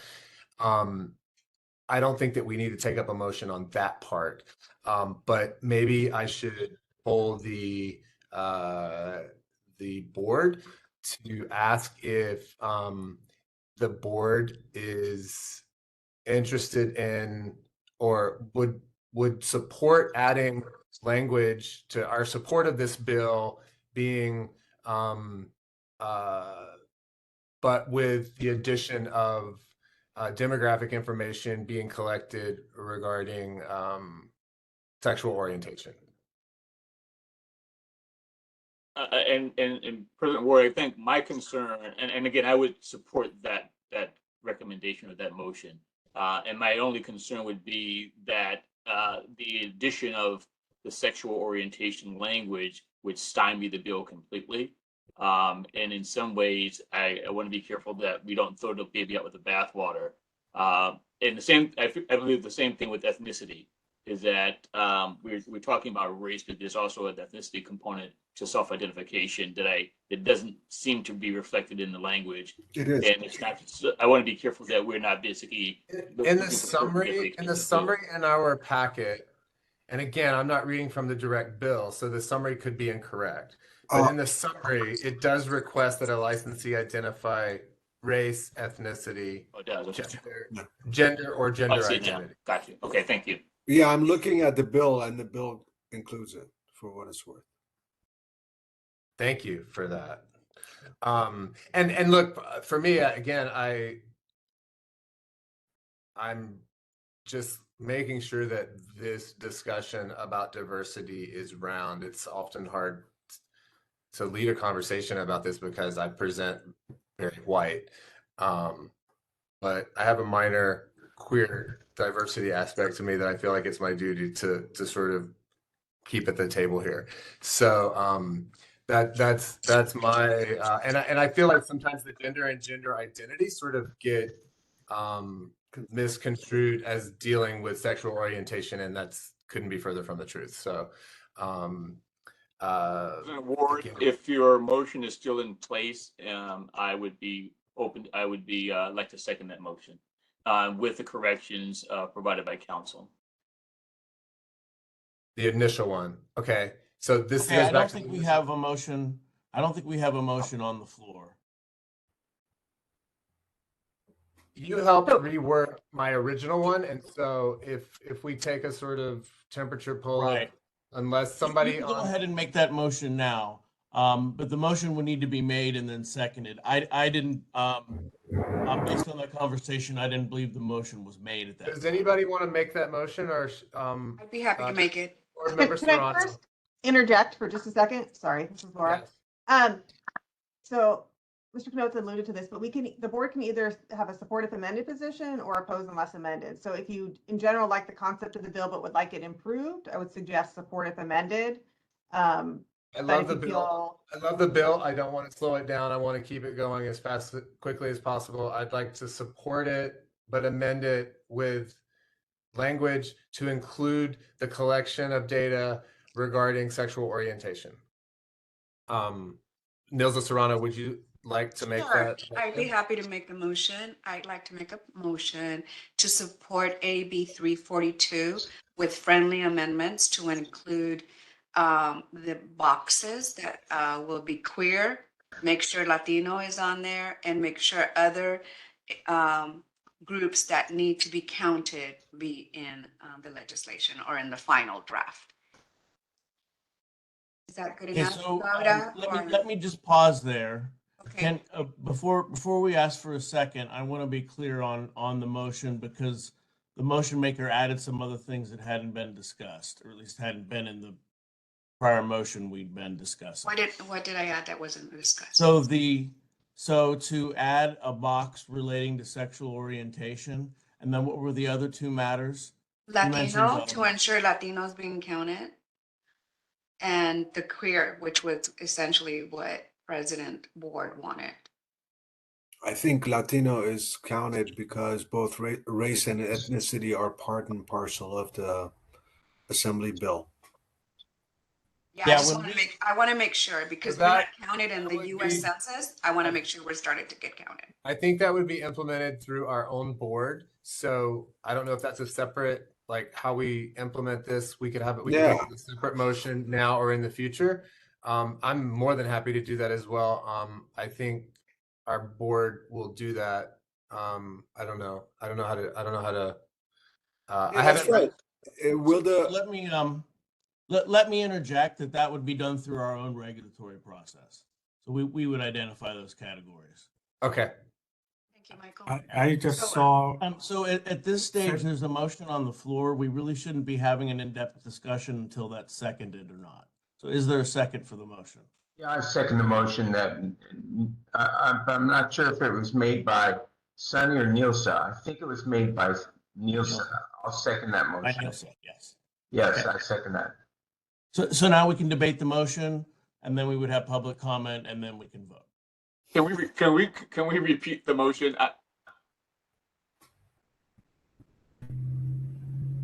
The motion is that we support AB 342 with friendly amendments to include a box that will identify sexual orientation and ensure, I just want to make sure that it also includes Latinos as a party to this. Category. Yeah, category. Thank you. That's the motion. Well, I don't understand it anymore because wanting to make sure it includes something is not the same as saying to have it include a box for Hispanics is really what you're saying. I don't understand the motion if you're saying consider having a box. I never said consider. I want to ensure that it's there. I want to make sure that it's there. I want to make sure that the Latino community is not going invisible.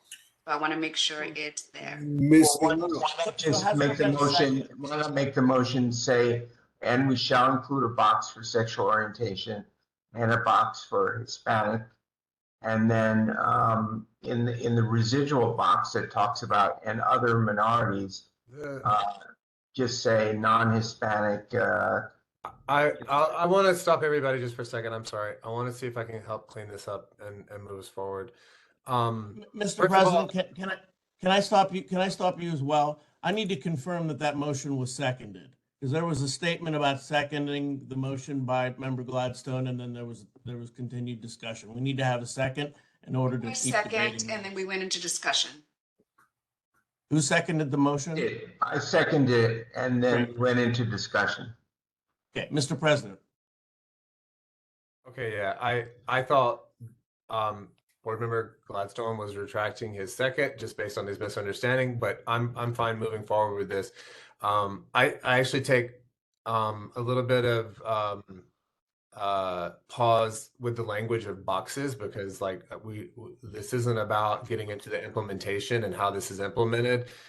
It's simply a request to make sure that the following, that and maybe we need to qualify this further, that all races, all ethnicities, all genders, all gender identities, and all sexual orientations are collected. The data of the information of all of those people. So it's really, the implementation will be by the board as a result of the legislation. So I feel like the language should be just a little cleaner and clear.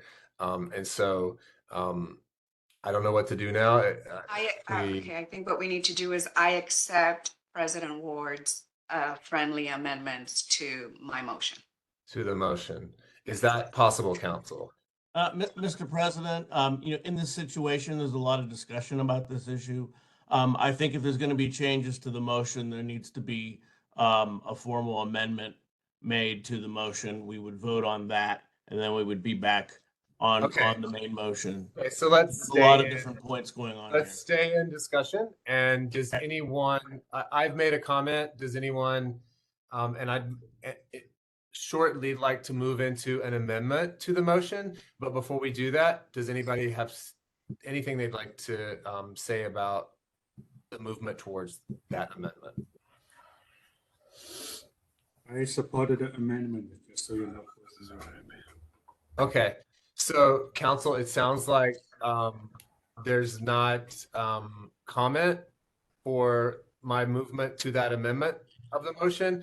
So I'd like to move that we amend the motion to the language that we support AB 342, but would like to make sure that all races, ethnicities, genders, gender identity, and sexual orientation is included in the bill. Mr. Chair, may I speak?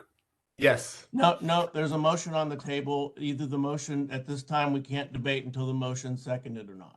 We're not debating, Council. All I want to do is propose formal language for. You can't make a motion at this point. Can I retract my motion? Can I retract my motion? You can.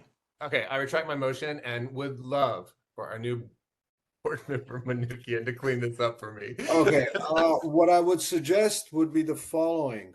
Move that the California Board of Architects is in support of AB 342 with the friendly amendment that sexual orientation be part of the information collected as part of this legislation. Beautiful. That is the proposed language. Now, it does not include the board member Serrano's suggestion of including a box and for Latinos or Hispanics, because the AB 342 explicitly states that race and ethnicity are information to be collected already, and given that this board will have the responsibility of implementing it, and I'm here. I'm not going anywhere. Neither is Ms. Serrano and the rest of us. We know what we know, and we are going to do what we think is right, which is to collect as wide a category of ethnicity and race. What the chair is suggesting is very focused in terms of orientation, and that is what the language that I suggest includes. I just like to comment on your comment. The challenge has been that for the history of this nation, Latinos have not been counted, including in the census, in the US Census.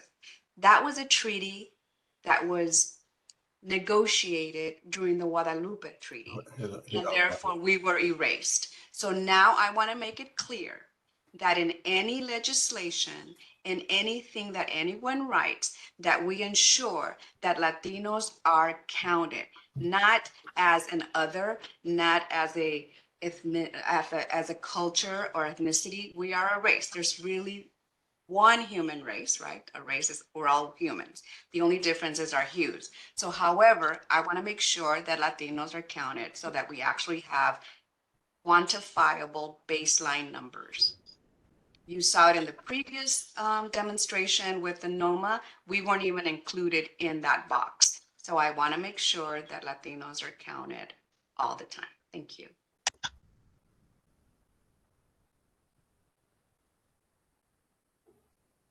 I totally understand your comments, and like when it's part of the huge sort of struggle that everyone has, and sort of being located underneath this large umbrella. And so I certainly am even expressing guilt that even sort of bringing this to the table, especially as a sort of white man. So the fact that like sort of this sexual orientation needs to even be sort of included underneath this, but we're not a protected class, unfortunately. So I'm trying to bring it in underneath this umbrella. And I really believe with my heart of hearts that what the AIA is trying to do is actually to do exactly what you're talking about, Board Member Serrano. I don't see how we can start pulling out specific races and ethnicities without it becoming a bigger problem. So, but I totally see you and believe you and hear you, and I don't know what to do. The challenge is, sorry to interrupt. The challenge is that Latinos in this country are the largest minority population. However, we often go unseen. And unless someone like me speaks up when there's an opportunity to speak up on the subject, we are going to go invisible another 100 years. So it is vital that I speak on this. We are the largest. We are growing at 170 people an hour in this country. We are not going to go away. We are here and we need to be counted. Thank you. Here. Council Nuts. Yeah, very briefly. We had a discussion earlier about the fact that we would need implementing regulations for this. And I think I didn't explain that well enough. What that means is that the board will be writing the regulations that establish the categories and establish how we ask for this information what boxes, what lists, what categories are included. That's your regulation. You're going to write it. You're going to adopt it. So that is the board's duty, and that would, if this bill passed, that would happen, and that would be the point at which you'd establish the different categories. But also to be clear, Laura, do you think? I just want to ask Laura to chime in on that. Really Yeah. briefly. Forgive me. Thank you. I was going to say the same thing. So the board will need to approve regulations in order to implement this. And there we can be more specific about the types of data the board would like to see. So we can definitely work with Serrano and the other members to make sure when we implement it, it's covering everything the board wants to see. And that's when we can really get into the detail about what we're asking for and and the data that we report. So I don't know if that helps provide any comfort, but we can certainly address it before the legislation is implemented. Thank you, Laura. That does do clarification. However, it is a teachable moment for the legislator to know that Latinos need to be counted. So when we send back our recommendations, we need to make them aware, whoever the co-writers are, or the co-sponsors, that they understand that there is a demographic in the state of California that needs to be counted. The assembly member is Assemblymember Valencia. So I suspect he's aware or on board. You can't take that for granted. We have a U.S. Senator by the last name of Cruz that doesn't see us. We can put it in the letter that we write with the board's position. Okay. May I say something? Secretary Gladstone, yes, thanks. Just maybe a lawyerly compromise to take care of Nils's valid concern is when we mention ethnicities in the motion, we could put in next to the word ethnicities, including but not limited to Hispanic people, close friends. How would you feel about that, Nilsa? I am okay with it. It's just that when we're doing the reporting at our end to actually aggregate numbers, we want to make sure we're aggregating Latinos in their own line, not under the other column, not combined with everybody else. And that's the issue that I see all the time, that we're included in this other column. I understand, and I do agree that it's a problem.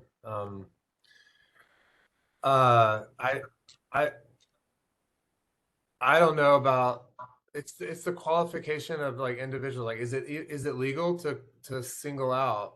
Like, is that part legal? Like right now? I guess it is because the NCARB demographics do it. So can our counsel address my wording? I think the question was whether my wording is illegal. Was that the issue? Well, just before we go to council on that, I'd like to just also further qualify that there's two different demographics, Latino or Hispanic, and not everyone that's Hispanic qualifies themselves as Latino and vice versa. So there's a clarification to be made there that just further needs to just be stated while we're discussing this. I can do that right now. Okay. Why don't we say where we mention ethnicities, we'll mention including but not limited to Hispanic/Latino. And or Latino, sure. Latino, close brackets. That helps.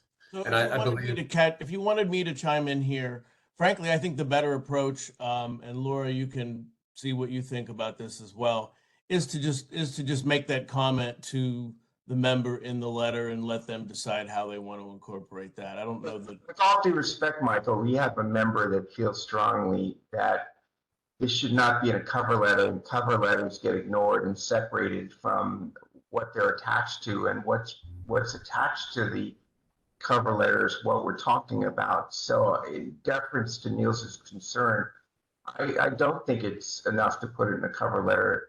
They sometimes get ignored and detached from what the real wording is in the form of a piece of legislation.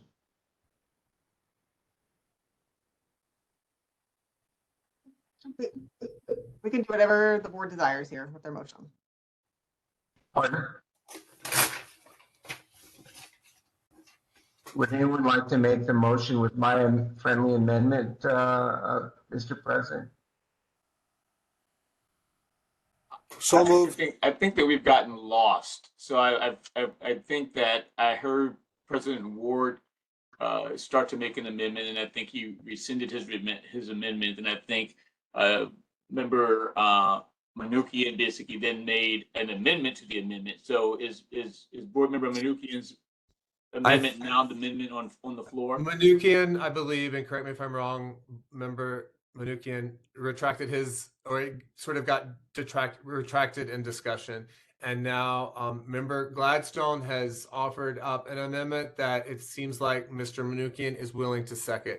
If it's okay, before we take the second, I'd like to go back to Mr. Gladstone, clarify the language. It sounds like you're making an amendment to the original amendment, which is to, in addition to including demographics for sexual orientation, make clear that it's important that Latino and Hispanic demographics are also collected. And that would be your amendment to the original amendment. Is that clear? I think what you just repeated was vaguer than I wanted it. I wanted let me state what my motion would be. It would be to include sexual orientation, and in the mention of ethnicity in the ordinance, we would add specific language. After the word ethnicity, there's a parens, including but not limited to Hispanic/Latino, close parens. That's what you're saying, but with the specifics that I think Mr. Manoukian and Nielsa liked when I stated it.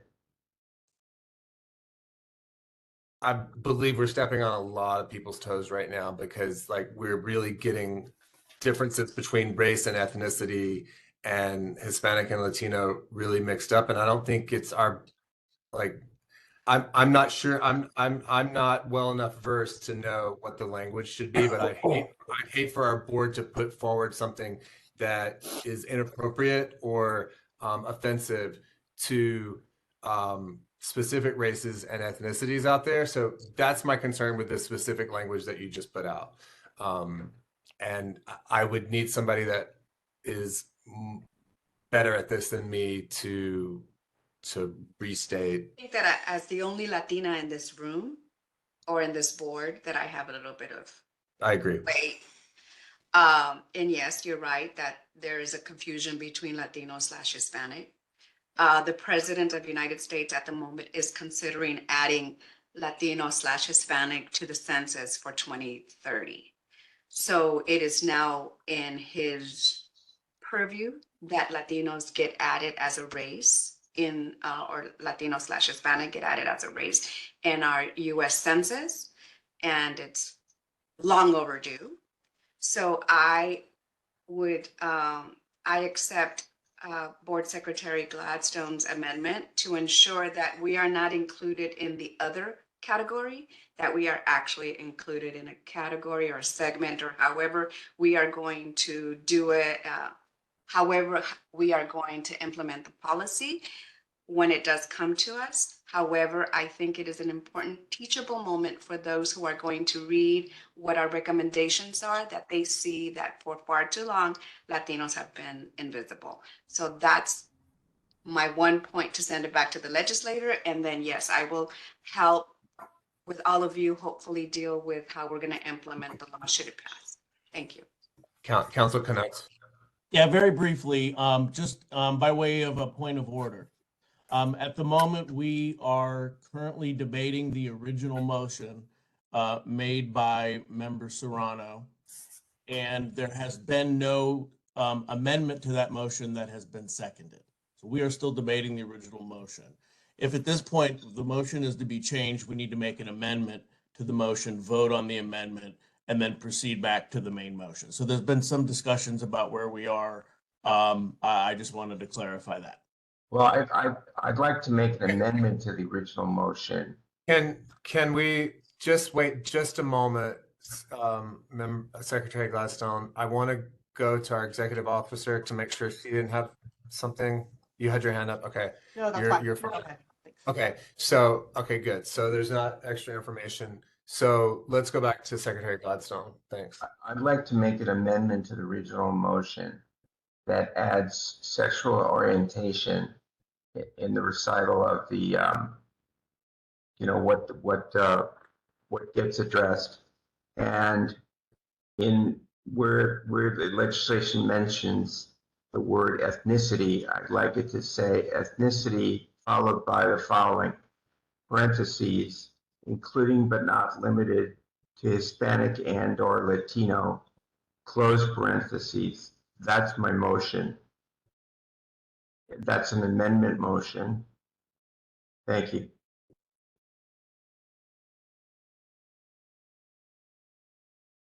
Is there a second to the motion? I'll Is there a second it. I'll second it. Secretary Gladstone, would you like to take a roll call vote on Yes, your? I'll take a roll call vote. I think we need public Pause comment. one moment. We need to, if there's any further board discussion on the motion, Okay. and then we need to take public comment, and then we can vote. Do we have On the board? amendment to the original motion? Do we have board discussion on the amendment to the original motion?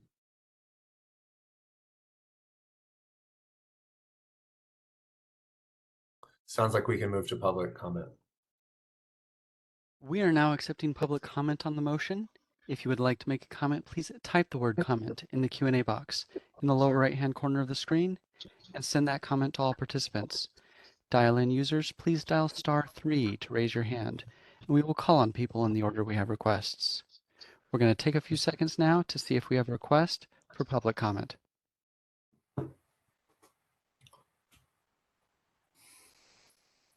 And our first comment comes from Scott Terrell. Hold on just a moment. Scott, we're going to send you a request to unmute your microphone. Thank you, Mr. President, Mr. Vice President, and members. Scott Terrell with the American Institute of Architects, California. I just wanted to thank you all for these conversations and say that I'm happy to take these suggestions forward and speak with the various committee consultants and the author's office and see what we can do to improve the bill. Okie dokie. Thank you. And that was our only request for comment. Do you wish to return to the motion? Yes, please.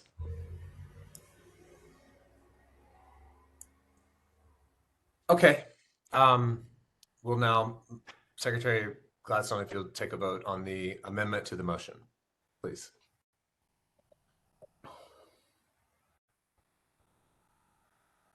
You're muted. Secretary Gladstone, you're muted. Secretary Gladstone, you're still muted. Secretary Gladstone, can you hear me? You're muted. You're muted. Sorry. Okay, I'll take the roll. Okay, thank you. Charles Ward. Yes. Ronald Jones. Yes. Rick Gladstone, yes. Tien Feng. Yes. Mitra Kanani. She had to drop off. She's not with us right at this moment. Sylvia Kwan. Yes. Yes. It was a yes. Ebony Lewis. Aye. Yes. Robert Pierman. Aye. Nielsa Serrano. Aye. And Leonard Mnuchin. Aye. It's passed. 9 votes. Okay, thank you. So council, correct me, but we can move now back to the original motion as now amended and with the approved amendment. Let's move to discussion. We have to open up to discussion to the board. Is there any further discussion with the board?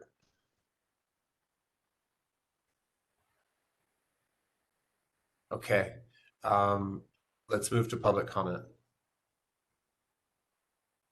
We are once again open for public comment on the matter. If you would like to make a comment, please type the word comment into the Q&A box in the lower right-hand corner of the screen and send that comment to all participants. Dial-in users, please dial *3 to raise your hand. We will call on people in the order we have requests. We're going to take a few seconds now to see if we have a request for public comment.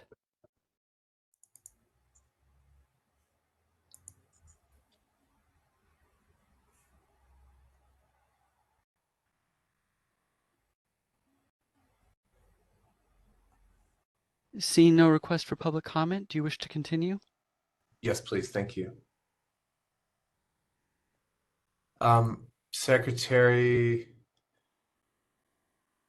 Gladstone, will you take a final vote on the motion as amended? For the chair, I'm sorry, President Ward, can I ask us to read the final amended motion? Yes. Council. I think at this point, we need to let the record reflect that. I think you should rely on your memories of the motion. Actually, I stated it very succinctly. Yours was the amendment. So I believe Vice President Jones is referring to the original motion, which was made quite a while ago. So, and our council is suggesting that we reflect on the minutes of the meeting in our memory and how we vote, as I think restating it at this point is possibly problematic if it's not exactly as it was originally stated. I have no objection to that so long as it's appropriate for the public record. I think we have a good record of the support and what the amendments are that you'd like. Laura, do you agree? I do. Thank you. Great. Okay. Secretary Gladstone, will you please take a vote on the amended motion? Okay, Charles Ward, Yes.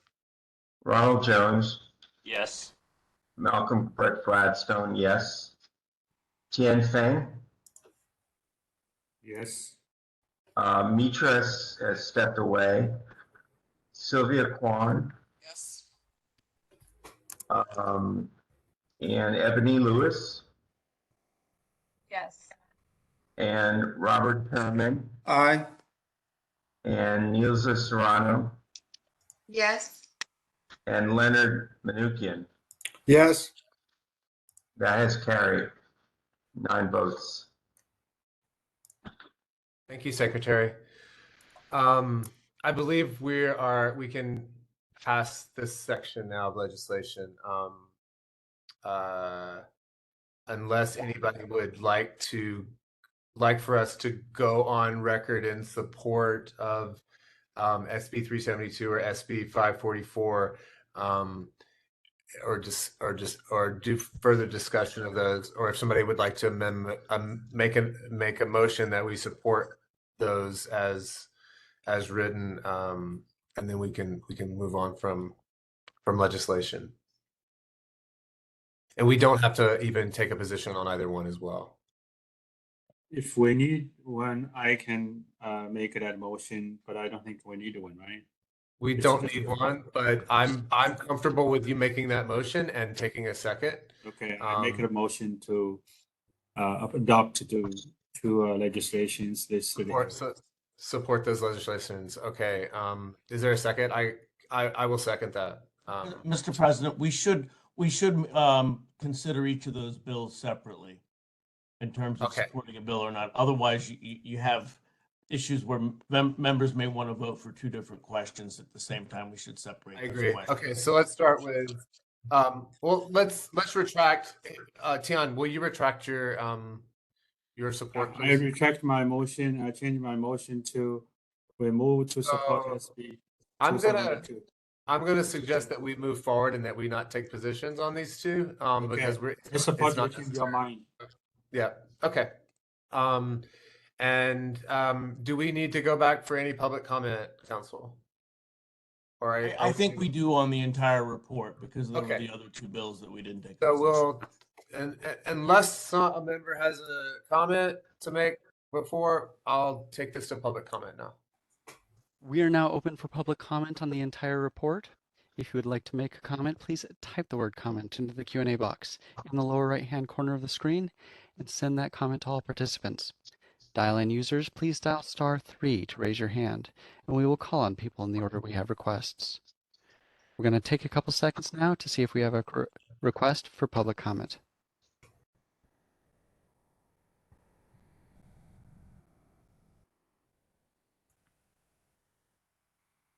Seeing no request for public comment, do you wish to continue? Yes, please. Thank you.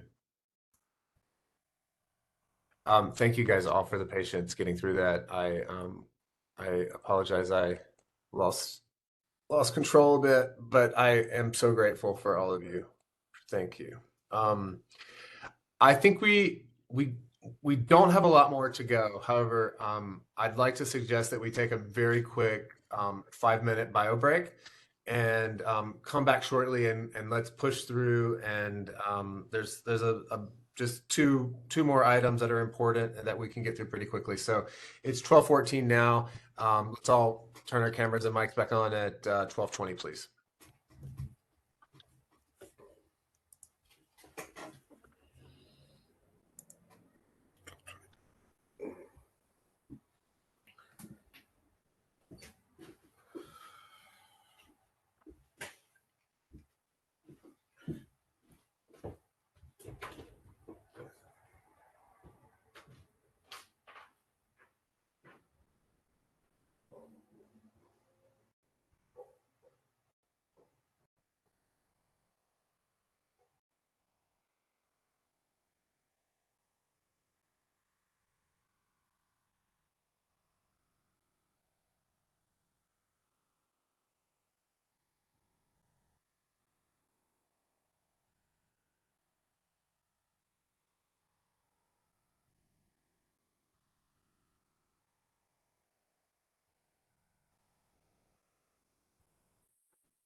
Welcome back, everybody. Moderator, when you're ready. 1, 2, 3, 4, 5, 6, 7. Lost a couple. Mr. President, we should take roll after returning from a break to ensure that we still have a quorum. Yeah, I agree. That's what I was just checking to make sure if we're going to. I believe we are. Okay, Secretary Gladstone, can you please take a new roll call to make sure that we have enough present after break? Can you hear me? Yes. Okay, roll call. Charles Ward. Here. Ronald Jones.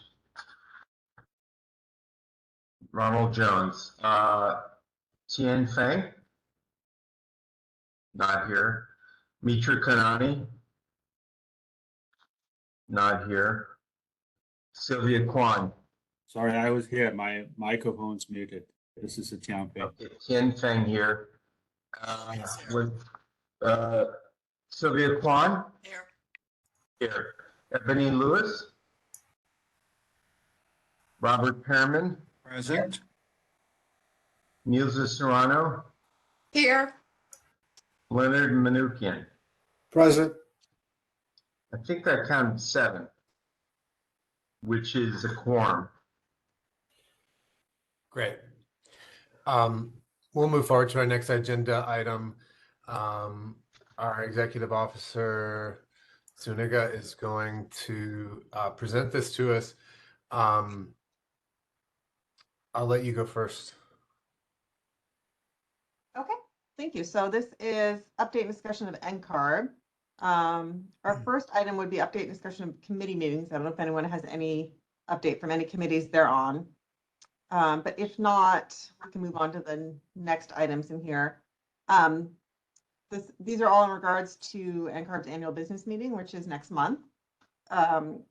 We have on the agenda to discuss and take action on candidates for the board of directors, but we haven't yet received from NCARB the final packet for the candidates. So I think I don't think there's any action to take at this point. I would just note that we have one of our board members, Sylvia Kwan, running again for the NCARB board. So I'm sure California will be supporting her. And there's one other contested election, I believe, for the secretary position, where there are 2 candidates. So Sylvia, I don't know if there's anything you want to add on this item or if anyone else does. For the treasurer. I'm in a contested election for secretary, and there is a contested election for Can you speak up a little bit? Is the problem here. Okay. I'm sorry. I don't know what the problem is with my speaker. Okay. That's So better. is that better now? Okay. So I'm in a contested election for secretary, and the other contested elections for treasurer. The package should be out soon because there are a couple of other things out. Are you going to talk about the resolutions as well, Laura? Talk about that. Okay. Go ahead.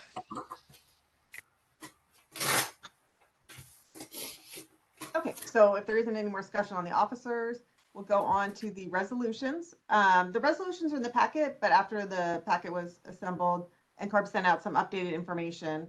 So we can go through each one briefly, just for members' information.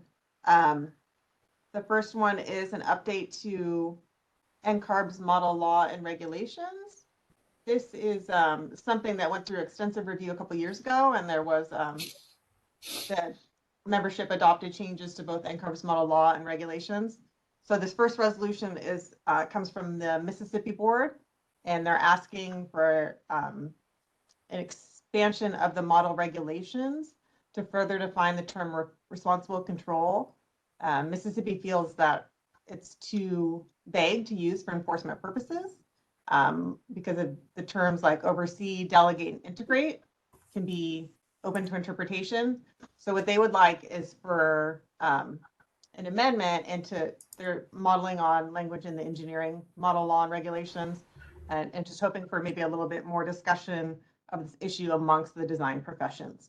So the NCAR board opposed the resolution and don't want to see any additional changes to the regulation. So it'll be up to California to determine how it wants to vote on this resolution.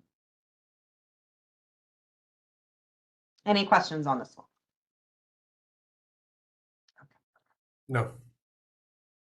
So second and third one are both an omnibus of resolutions that are either not effective anymore or that conflict with current policies. NCARB is, for the last several years, has been reviewing all of their resolutions to see what is outdated. And so that these are two kind of sort of omnibus proposals to sunset policies that are no longer necessary. So I've read through both of them. I don't find anything of concern and see them as cleanup resolutions. Any questions on those two? All right. The next one is the model rules of conduct amendment. This adds some language for an ethics requirement into NCARB's model rules of conduct. California doesn't have an ethics requirement in our statute, but this is just something NCARB has for their model rules of conduct. It's up to each state to determine, what it wants to implement. So I don't think there's a concern with what's being proposed here. Does anyone have any questions? Okay, so our last one is the one that has generated the most discussion, and this is changes to NCARB's model rules, to NCARB's bylaws, and addressing governance, and so specifically the NCARB Board of Directors and how it governs itself. I think the board has discussed this in the past. We voted a few years ago on one resolution, and there was a second one that was tabled that would have modified the NCARB Board of Directors. So this governance resolution was quite a bit more expansive. It has now been narrowed, and it's similar to the resolution that was tabled a few years ago. The board would stay at 14 members who would retain the 6 regional positions. It's going to restructure the officer positions and eliminate the second vice president position and combine the secretary and treasurer. And so it would limit it to 4 officers. And so those 2 positions that are now open would be at-large positions. So that would be open to anyone who's volunteered at NCARB. But people who are officers and the regional directors would be required to have experience serving on a member board. And then the resolution also allows, it expands the pool who would be eligible for service, because right now you have to be eligible. It has to be within 1 year of your service on the state board. I think this expands it to 2 years, so that would open it up to more people who leave the board due to term limits. Are there any questions? I can add something. Sylvia. I think one of the most important things that relate to California's concern that you guys should be aware of, and that is the nominations committee has been removed.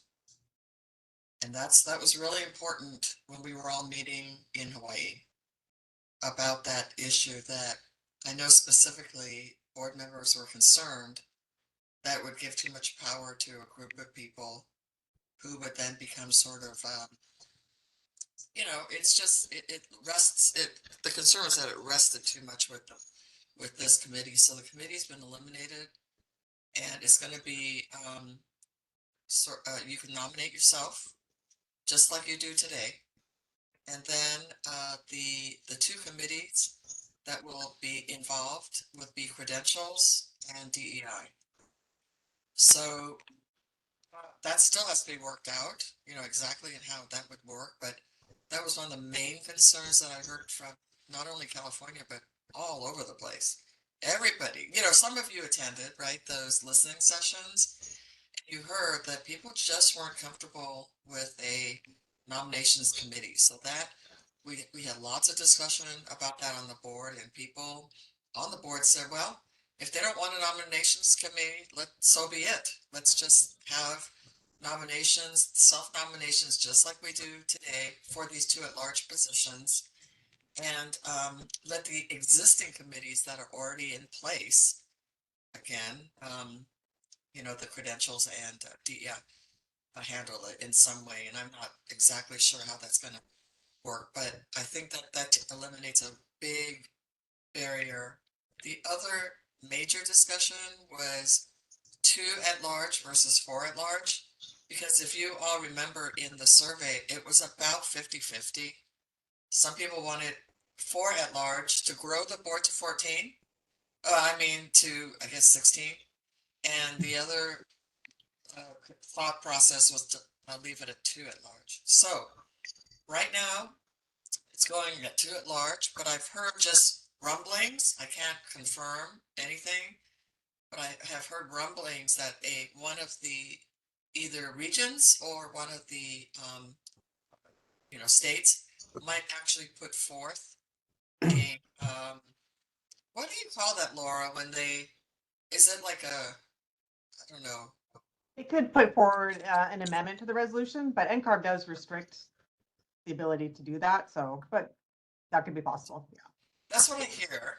It's just literally through conversations and not through anything formal, but that they may be making that amendment to increase to 4, which I personally have no problem with. It increases the board and therefore the budget will have to be realigned to accommodate 2 more people and their spouses and the travel, and it does add money. And therefore the thought process has to, rethink how to pay for all that. But any other questions about, one more thing I want to make sure you guys are aware of. Laura, did you all get the pre-A and B briefing? Did anybody go to the one yesterday, the meeting? There was a webinar on the resolutions. Yeah, that was the first of 3, so there are 2 more. I will send out to members afterwards to make sure you have the information, and then also the briefing that was provided.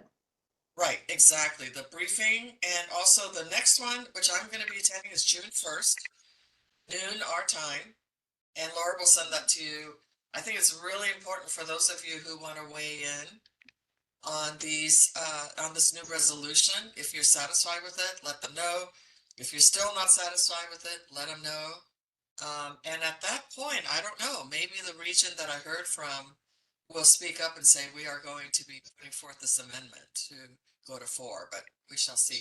So any questions on that? We have a question from Board Member Feng. Okay, Tim? Not really a question. I have 2 things to speak about. One is this resolution made a major change compared with the earlier version, which the earlier version waives the requirement of mandatory requirement that the board member has to have experience with state board. And our state issue a very strong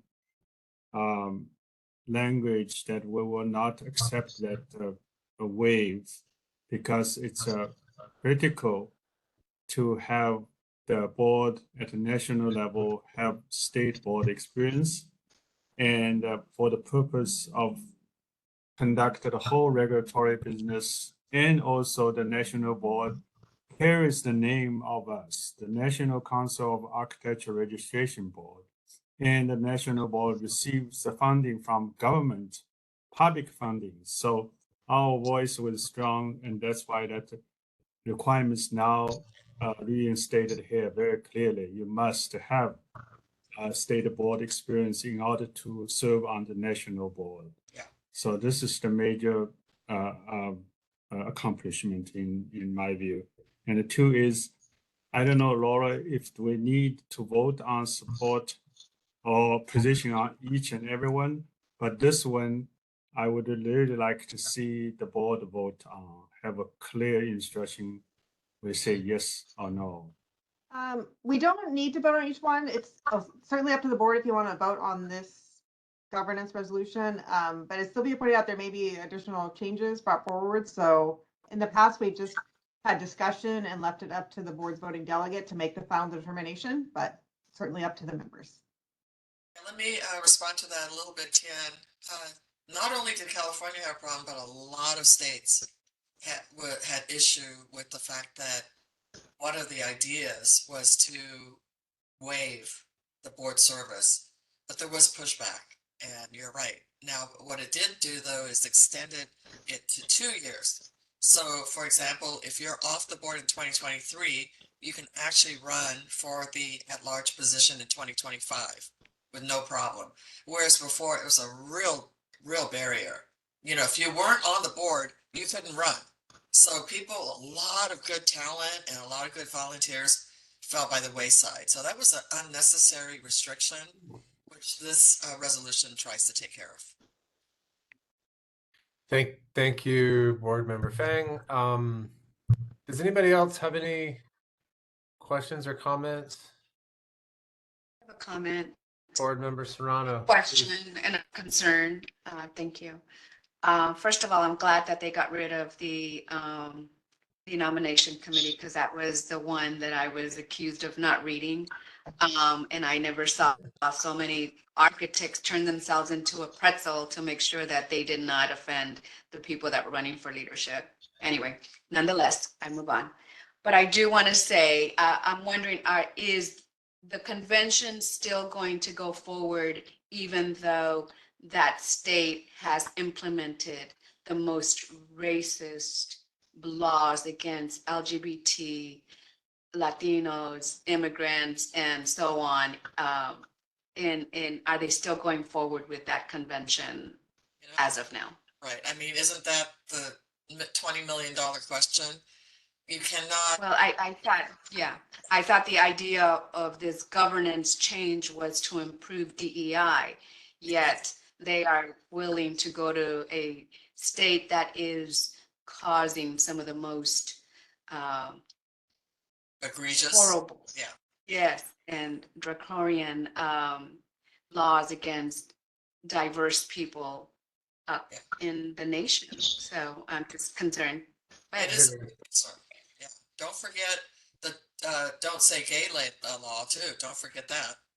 And everything. Of course. I mean, now they passed a law that teachers can actually check students.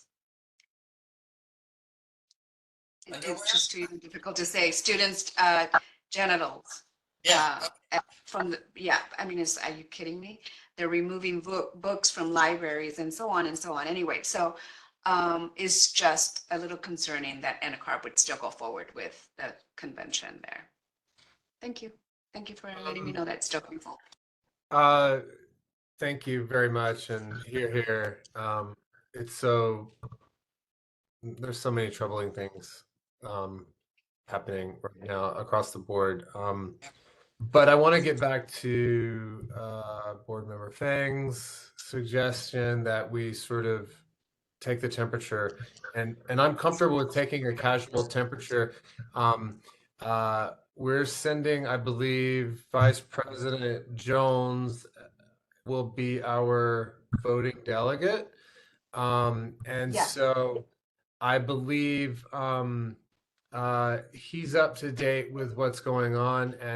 And for those of you who have been to the recent meetings with governance, this has been a really hard and heavy sort of bill, because you had some sort of legacy issues with governance that NCARB was sort of struggling with and wanting to sort of codify into their governance. And it was sort of running parallel with a bigger, even more important conversation of diversity and equity and inclusion. And so we've had a committee that's sort of been parallel running with some of these governance issues. And at some point, the DEI work got folded into the governance conversation. And, you know, in my opinion, that was a mistake. It should never have happened. And as we can see, as a result, some of the bigger, I do believe that barriers are being removed, and I support the governance as it stands, because I think it's the best way forward at this particular juncture. But as you guys will find out in the future, I think as a board, we need to take NCARB much more seriously. And so what I'm suggesting that we do, because in the past, and I'm guilty of this as well, when I wasn't more involved as an officer, I sort of let the officers and the other people who were involved sort of deal with the NCARB. And the truth is that it's so important that all 10 of us become very involved in this organization. And I'll give you a very clear example of why. in these recent surveys that were sent out, you know, it's important to know that we're already, as a state, underrepresented. The largest sort of licensee holder and most diverse state in the country. And when we go to these conventions, we have one vote, which is one vote equal to very small islands in the Pacific and also very conservative, you know, other small states with a fraction of the licensees that we have. And what I noticed on these survey responses is that while we were very well represented from our board with six responses to the survey, there were very small jurisdictions that had all 10 responses or even more, and very tiny island nations, you know, that had 4 and 5, so equal to our. And so all of those voices and all of those surveys were heard equally by the NCARB board. And so our voice there is sort of further diluted. So I'm going to stress that as a board in the future, we get much more involved. And I think the best way to do that, because these meetings are it's too much information to tie up our board meetings where we're dealing with the protection of the consumers of the state of California. So I'm going to make a suggestion in the future that in our future committee meetings that we add components of the NCARB National that correspond with our subcommittees under our committee, so that we're all sort of up to speed and have a better understanding about the work that's happening at NCARB, so that we can just have a better and more evolved conversation as a board, and hopefully have a more powerful, unified voice as a result, even though we'll still and always will be sort of underrepresented. I don't think there's anything that we can necessarily do about that right now, but I think that we should sort of pursue that conversation in the future as we move forward. But as of right now, I'd like to just sort of say publicly that unless things change drastically with the governance, I would support a yes vote when we get to the convention. And if anybody else wants to just sort of take a straw poll and sort of put their support or disapproval of the governance out there, like, I think now's the time to do that. Yeah, it's a typical thing, as I've been talking to different board members around the country. It is a typical thing where the board, the state board, votes, and then the delegate takes that vote. It's up to the delegate. If they see a change, just like you said, you know, going the wrong way, they have the right and the you know, and the approval of the board to go ahead and make whatever decision they want. So that's what I have found is sort of a working rule around the country. I hear you and I agree with that, but like historically, since I've been on the board, we've always given that leeway to the voter. And so I haven't seen anything happen that would make us change that. So if you're comfortable with that, I'd like to proceed with sort of giving our voter the ability to cast that vote on our behalf. You are absolutely right. President Wood, to save time, this one is most critical. I like a vote for the record. All other fours are really more procedural, and I don't see any problem. We don't have to take action. Just let the delegates to vote. To say, just to have time for this meeting instead of vote one by one. Yeah, just do resolution number 5. But one more thing before we go there, I want to let you know that the first step to achieve what you're talking about is to get on these national committees, because that's where the visibility really happens. And I want to congratulate Ron Jones, who put his hat in the ring and did get selected to the DEI committee.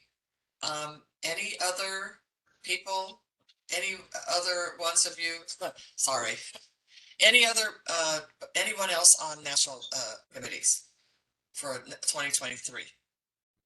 No, I was asked to leave. Okay, you were asked to leave. Did you put your We name all in? have some, I think.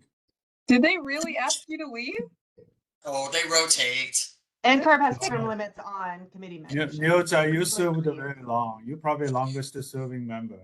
I only got 1 year. I wasn't the longest serving member. Remember the first meeting, they asked me to leave then too. I thought it was only one term, like 1 year term. It is. You have to. Yeah, I'm out of DEI as well, but Ron, I want to have a meeting to sit down with you just to go over all I learned. Okay, so you can carry on. And anybody else on any other committees? I'm on the education committee.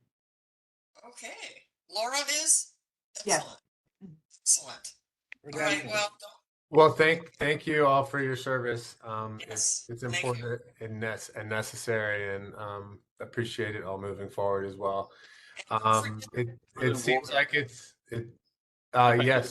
If I could just make a quick comment. So again, I appreciate the support and the endorsement of the members of the board.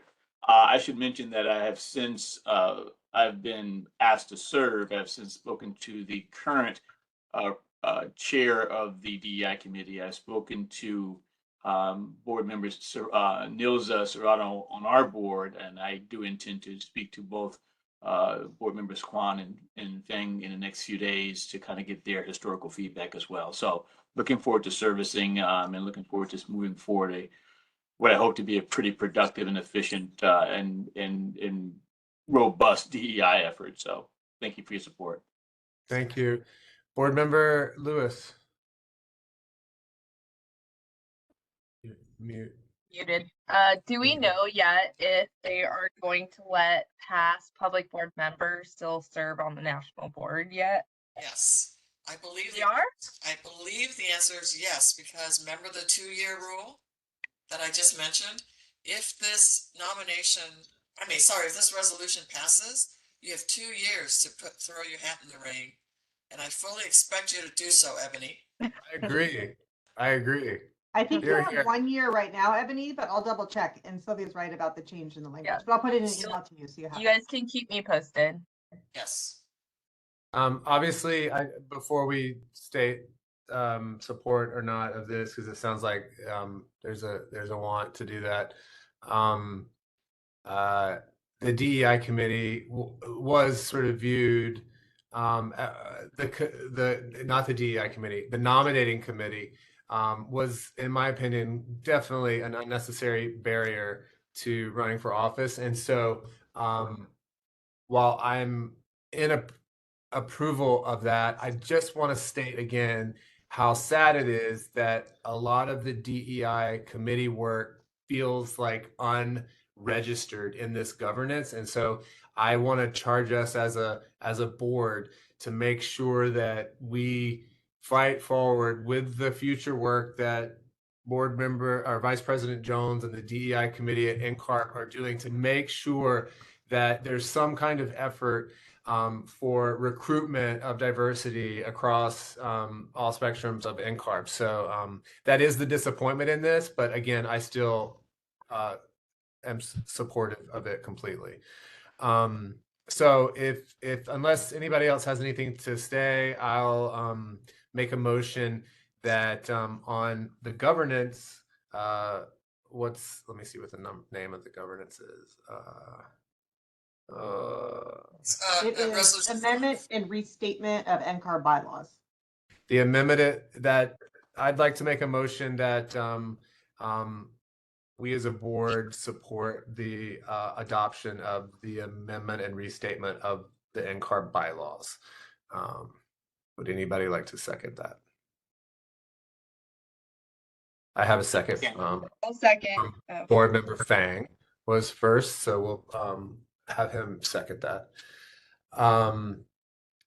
Okay, I think we need to, again, I don't think there's enough time in a day to talk about all the issues that we need to talk about with NCARB.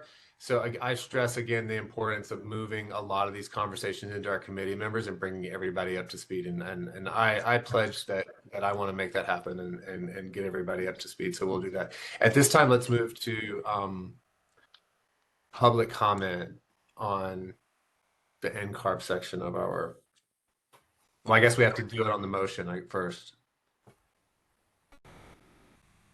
So this is public comment on the motion for the board to send our approval for the governance, adoption of the governance resolution at NCARB. We are now accepting public comment on the motion. If you would like to make a comment, please type the word comment in the Q&A box in the lower right-hand corner of the screen and send that comment to all participants. Dial-in users, please dial *3 to raise your hand. We will call on people in the order we have requests. We're going to take just a few seconds now to see if we have a request for public comment.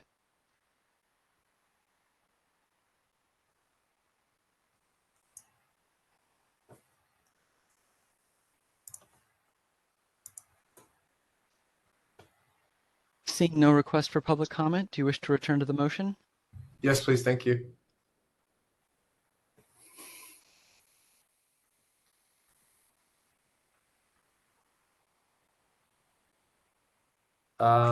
Secretary Gladstone, would you please take a vote? Yes. President Ward, Yes. Ronald Jones, Yes. Rick Gladstone, yes. Tien Fang, Yes. Mitra Kanani, I think she stepped away. Sylvia Kwan, Yes. Ebony Lewis, Yes. Robert Pearman, Aye. Nielsa Serrano, Yes. and Leonard Manukian. Yes. Okay, we have 9 votes, that passes. Thank you very much, Secretary. May we move forward, Council, or do I need to open back up for public comment on the other items on the NCARB agenda? I think we should open for public comment one more time on the balance. of the Okay, report, yes. we'll open up public comment on the balance of the NCARB items. We are once again open for public comment. If you would like to make a comment, please type the word comment in the Q&A box in the lower right-hand corner of the screen and send that comment to all participants. Dial-in users, please dial *3 to raise your hand, and we will call on people in the order we have requests. Let's take just a few seconds now to see if we have a request for public comment.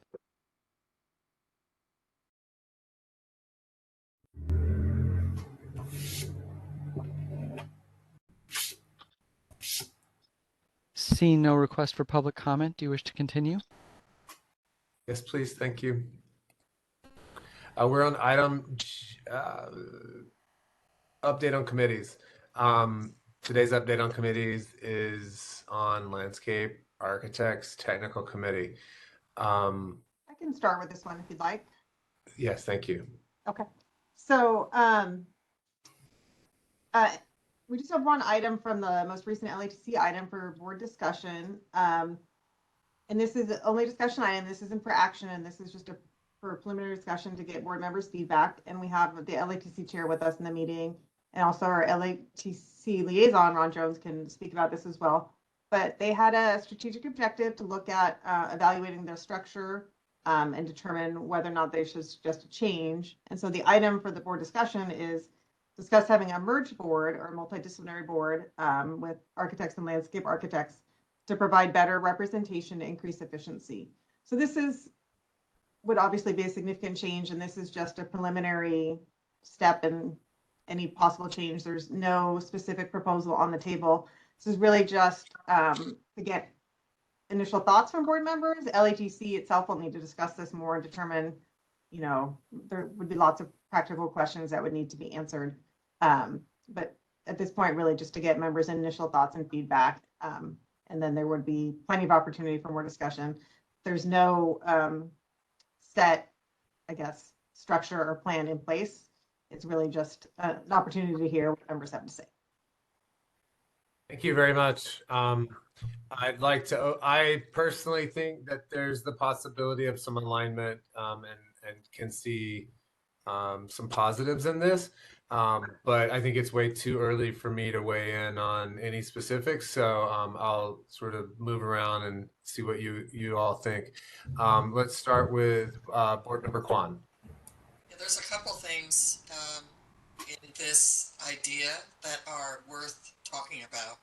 The first thing I've noticed, again, around the country, is that there's beginning to be, there's a lot of states, the red states, that are trying to deregulate our profession as well as, and big time on landscape. And so they're under threat. And I think that if we pull them into our board, it might help a little bit, because they'll be somewhat protected under architects, right? That's number one. Number two is that, again, around the country, we are so lucky. California is so fortunate. Just architects and public members.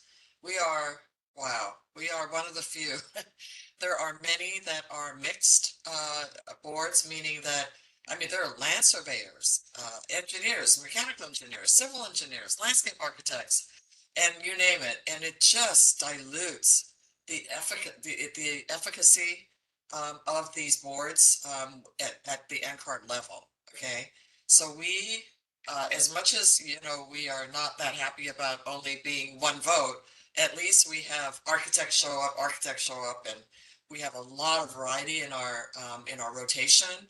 Whereas a lot of these other boards, they just don't have, they get one architect maybe or two. So anyway, that's just the preamble. What I really want to say is that I think it's a really good idea. Again, it protects the landscape architects. And my only concern would be this: do we have to increase the size of this board because we already have 10 members, or do we proportionately decrease? So for example, if we want to keep 10, would it be 4 architects, 1 landscape architect, and then still 5 public members or whatever? So that's the only thing I would question, is just how the logistics would work so that the architects, of course, proportionally get a larger share. Thank you, Board Member Kwan. I share all those feelings, and that is indeed how I would personally see it happen if we were to make it work. That seems to be the most feasible. Again, I think it's so early to even talk about the specifics. I have no idea how what they would be comfortable with and what we all would be comfortable with. But I agree with everything that you say, and think that would be definitely a high-up solution to make it work. I saw Secretary Gladstone's hand up, but I believe he's. Yes, can you hear me? Yeah, there you are. Okay. Thank you. Yeah, I wanted to provide some historical perspective for those of us who may be newer board members.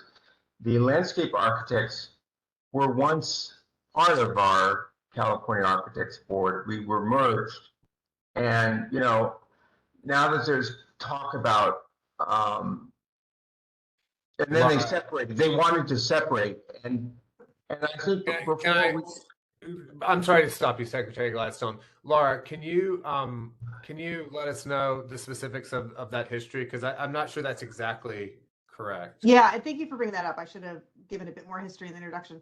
The Landscape Architects Technical Committee used to be the Board of Landscape Architecture, and in the 1990s, they were sunset by the legislature for a variety of reasons. And then I believe the next year after that, so in 1997, there was agreement to create them as an advisory committee under the board. So it's been in place since the late 90s, where we have, so the landscape architects are officially regulated by the board, but it is done through the Landscape Technical Advisory Committee.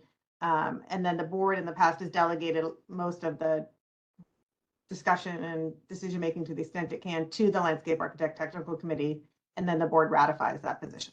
So I guess I stand corrected that they've always been separate for us, whether advisory to us or on their own as a separate board.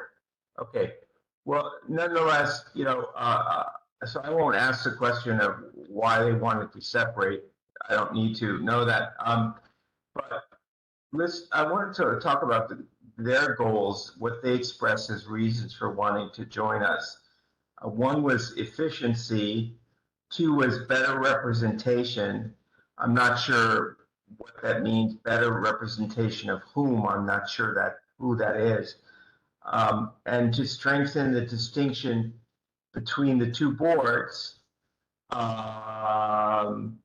which is odd to me because I thought that if we're merged, it doesn't distinguish the 2 boards as much. So I don't understand their comment about wanting to strengthen the distinction between 2 boards by being together.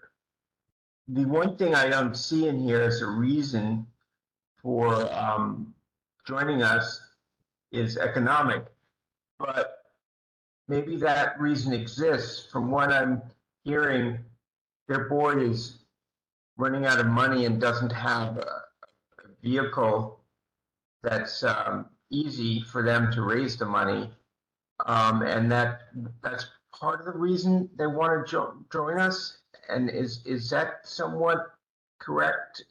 Laura? I think that is a consideration. Landscape architects are in need of a statutory fee increase because they're at the cap for their fees and they are spending more than they're taking in. So the board approved a legislative proposal in December to substantially increase the LATC fees. And we should be able to get it included in legislation within the next few weeks. It's been submitted and there's been lots of consultation, lots of help from DCA on this. So they should be able to get their fee increase, but the licensing population of LATC is significantly smaller than the boards. And so there are just kind of cost issues with maintaining any sort of program, and it's spread amongst a smaller licensing population. So that could be one factor. It might be helpful to have John Roshinsky from LATC now talk about maybe the LATC perspective, but I think these are good questions for them to take back. Yeah, actually, I'd like it if John could talk about all three of my comments about that. Go ahead. Yeah, do we do that now or during public comment? What's the council on that? Can we He's speak? as a panelist, so I think we can let him speak, but I will defer to Michael's notes. Yeah, if that's fine, that'd be great. And then we Yeah, need may to go I- to Board President, Member may I Jones and Fang.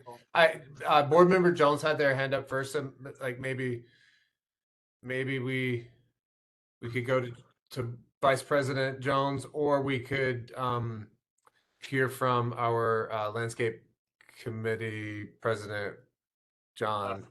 Yeah, President Ward, I would yield the floor to LATC board president first, if that's okay. Okay, yeah, let's do that. I agree. Welcome. Thanks for being here with us. All right, thank you very much. I'll try to be as succinct as I can. To answer your questions, yes, the LATC represents a licensure pool in the state of California of roughly 4,000 licensees.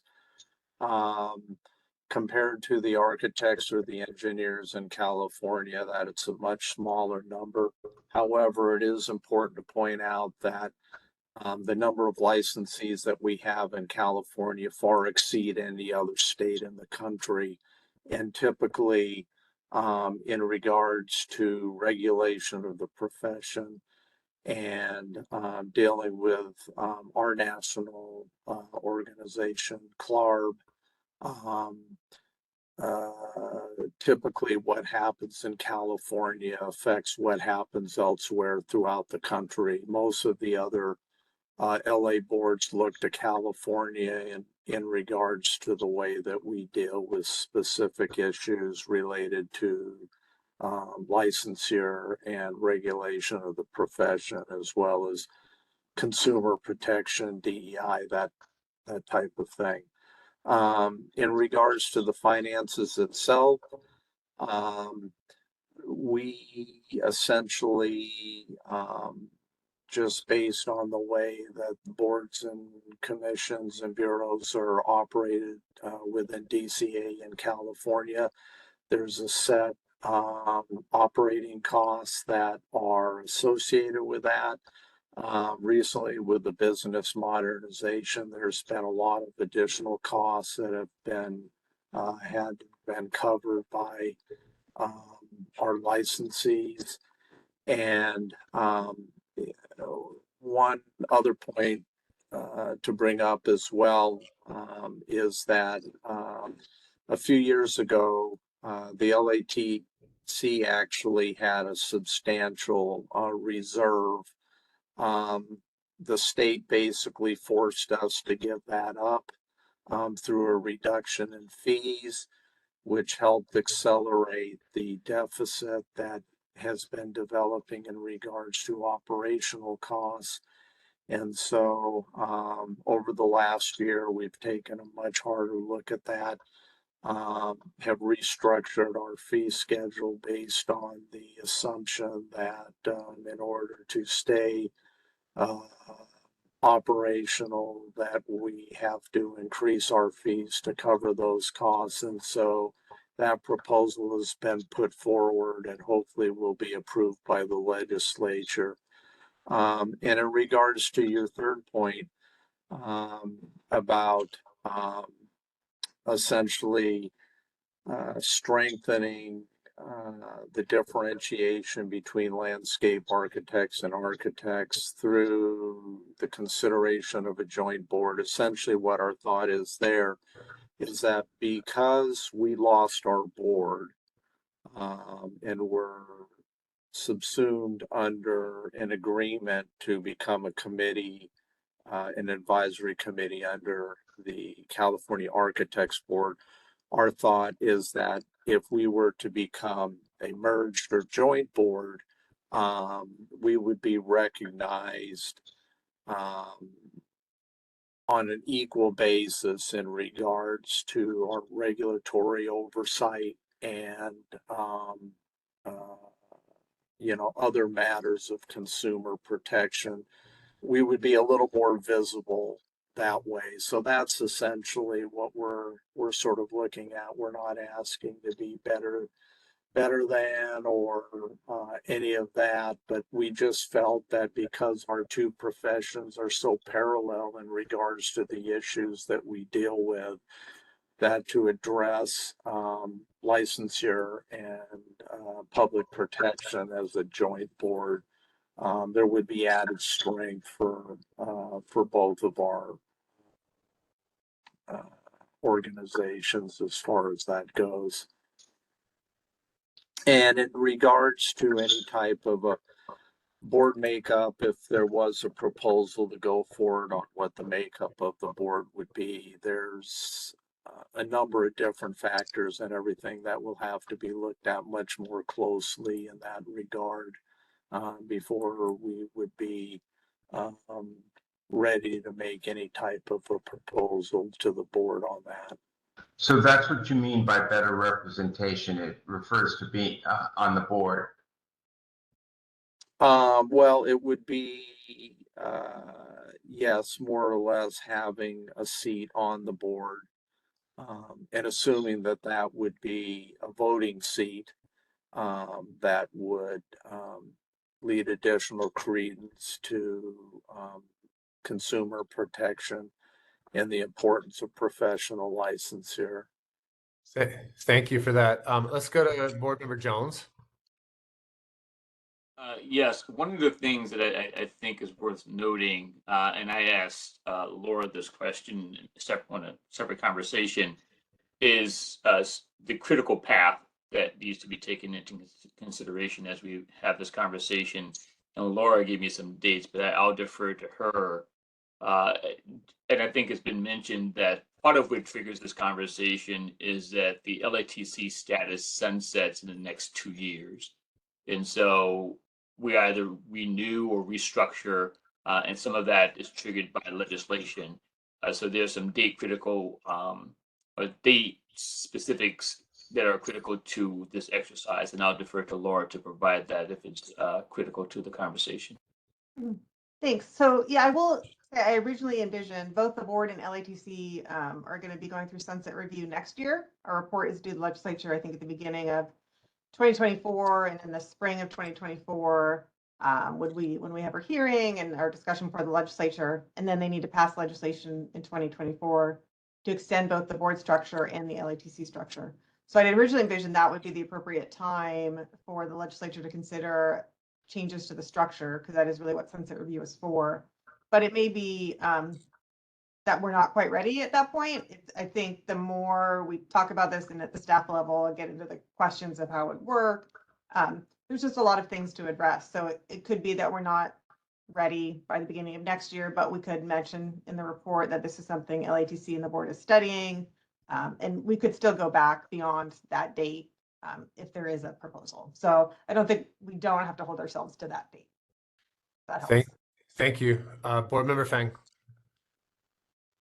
I thought I obligated to present some more background information. So I was the board liaison to work with LATC a few years before Laura joined us. So two things I want the full board aware of it.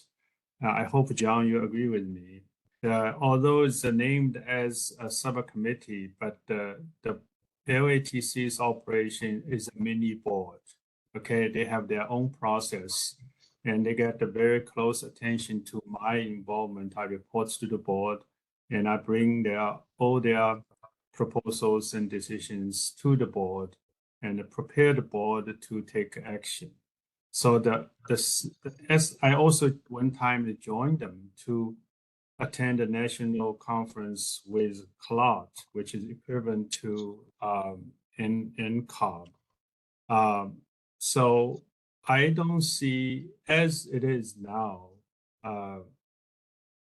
impacts the function and effectiveness of LATC.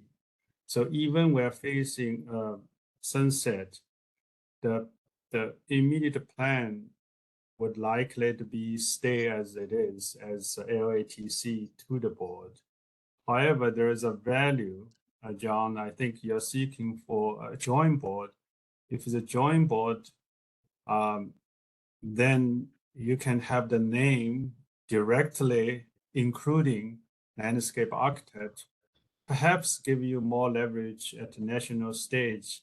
But that's the part, John, I may not agree with you. I don't think when you present at the national stage, they were calculating or they were thinking that that you as an organization is less effective or less authoritative for California's landscape architects because you were a committee of California Architects Board. So if that is the concern, I don't see much of a value, but I do see potentially gain more financial efficiency if we run this right in a more close related fashion.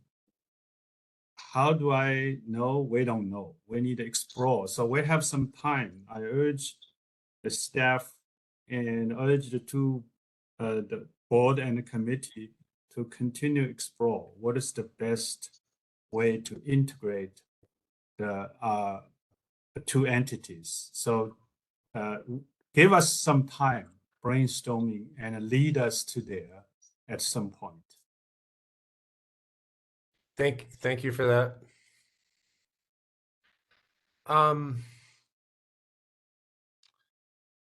Any other comments? I think the takeaway for me is that it's an interesting idea and there's some great support, and we want to do what's right for the overall board and also for the landscape architects. We want everybody to win.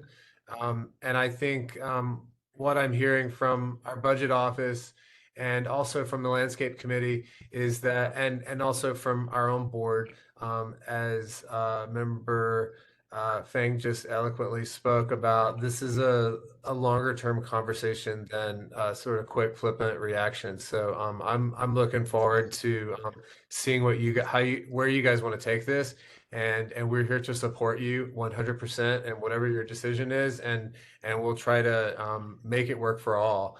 And on everyone's terms, and make sure it's a win-win across the board. But I don't think it's a quick decision. It's going to be a longer conversation. So with that, I think we could open up to public comment on this item. Thank you. We are open for public comment on agenda item J. If you would like to make a comment, please type the word comment into the Q&A box in the lower right-hand corner of the screen and send that comment to all participants.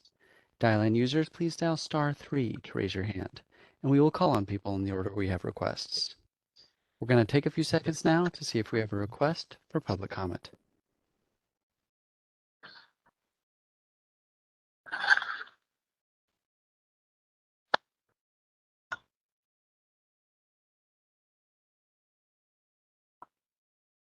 Seeing no request for public comment, do you wish to return to the agenda? Yes, please. Thank you. I'm going to stop for a minute. It's 1:15. We've been going for 3 hours and 15 minutes. Some of you have been online for 3 hours, 45 minutes, just depending on when you logged in. I was optimistic earlier that we could sort of push through this and get it done by 1. I'm still willing to keep going, but I want to be sensitive to all of you. If you want to take a quick lunch break, we could do a shortened lunch break. I think that we've done before, and then come back and finish the rest. Does that sound okay? Like a 15-minute break? Would that be okay with everyone? President Ward, I just wanted to notify you that I have a hard 1:30. So if I saw that. Are there any items on the agenda that I don't think that we have any voting items? Are you comfortable with us proceeding without you? absolutely. Okay, well, you'll be missed. But I think everybody owes, everybody needs a 15-minute break. So let's do a 15-minute break and we'll come back at 1:30. And I'll see you all soon, and thank you.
Okay, we're all slowly returning. Thank you guys for coming back so quickly and for sticking with this. I'll wait just a minute as a couple of cameras come back on. But Secretary Gladstone, if you could get ready to just call roll one more time before we get going, that would be great. Are you ready? Yes. Okay, Charles Ward. Here. Ronald Jones. Here. Gladstone here. Tien Feng. Yeah. Mitra Kanani. Here. Sylvia Kwan. Sylvia Kwan. She's still dark on her screen, so maybe she'll be back in a minute. Let's keep going. Ebony Lewis. Here. Is that yes? Yes. Okay, Robert Pearman. Present. And Sylvia's here. Nielsa, Sylvia Kwan's here. okay, Nielsa Serrano.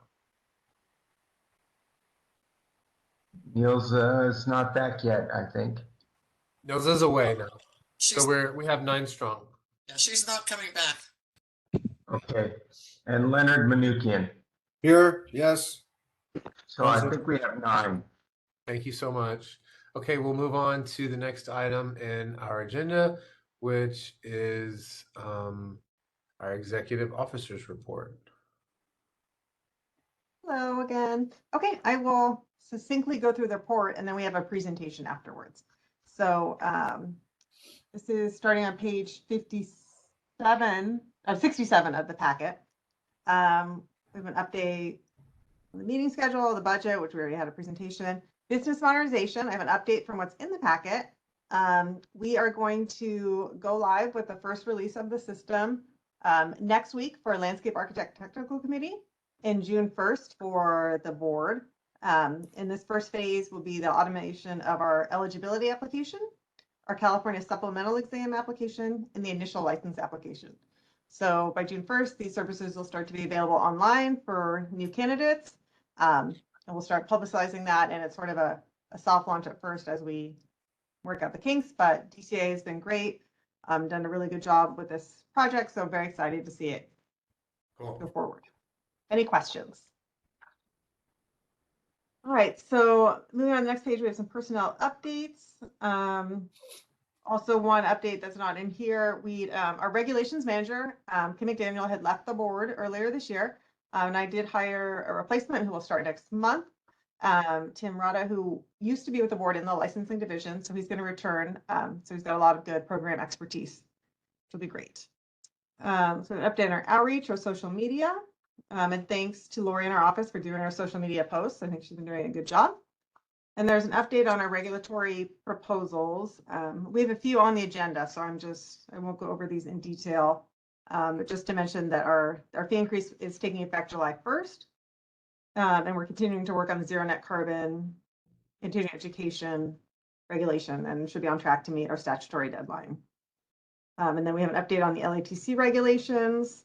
And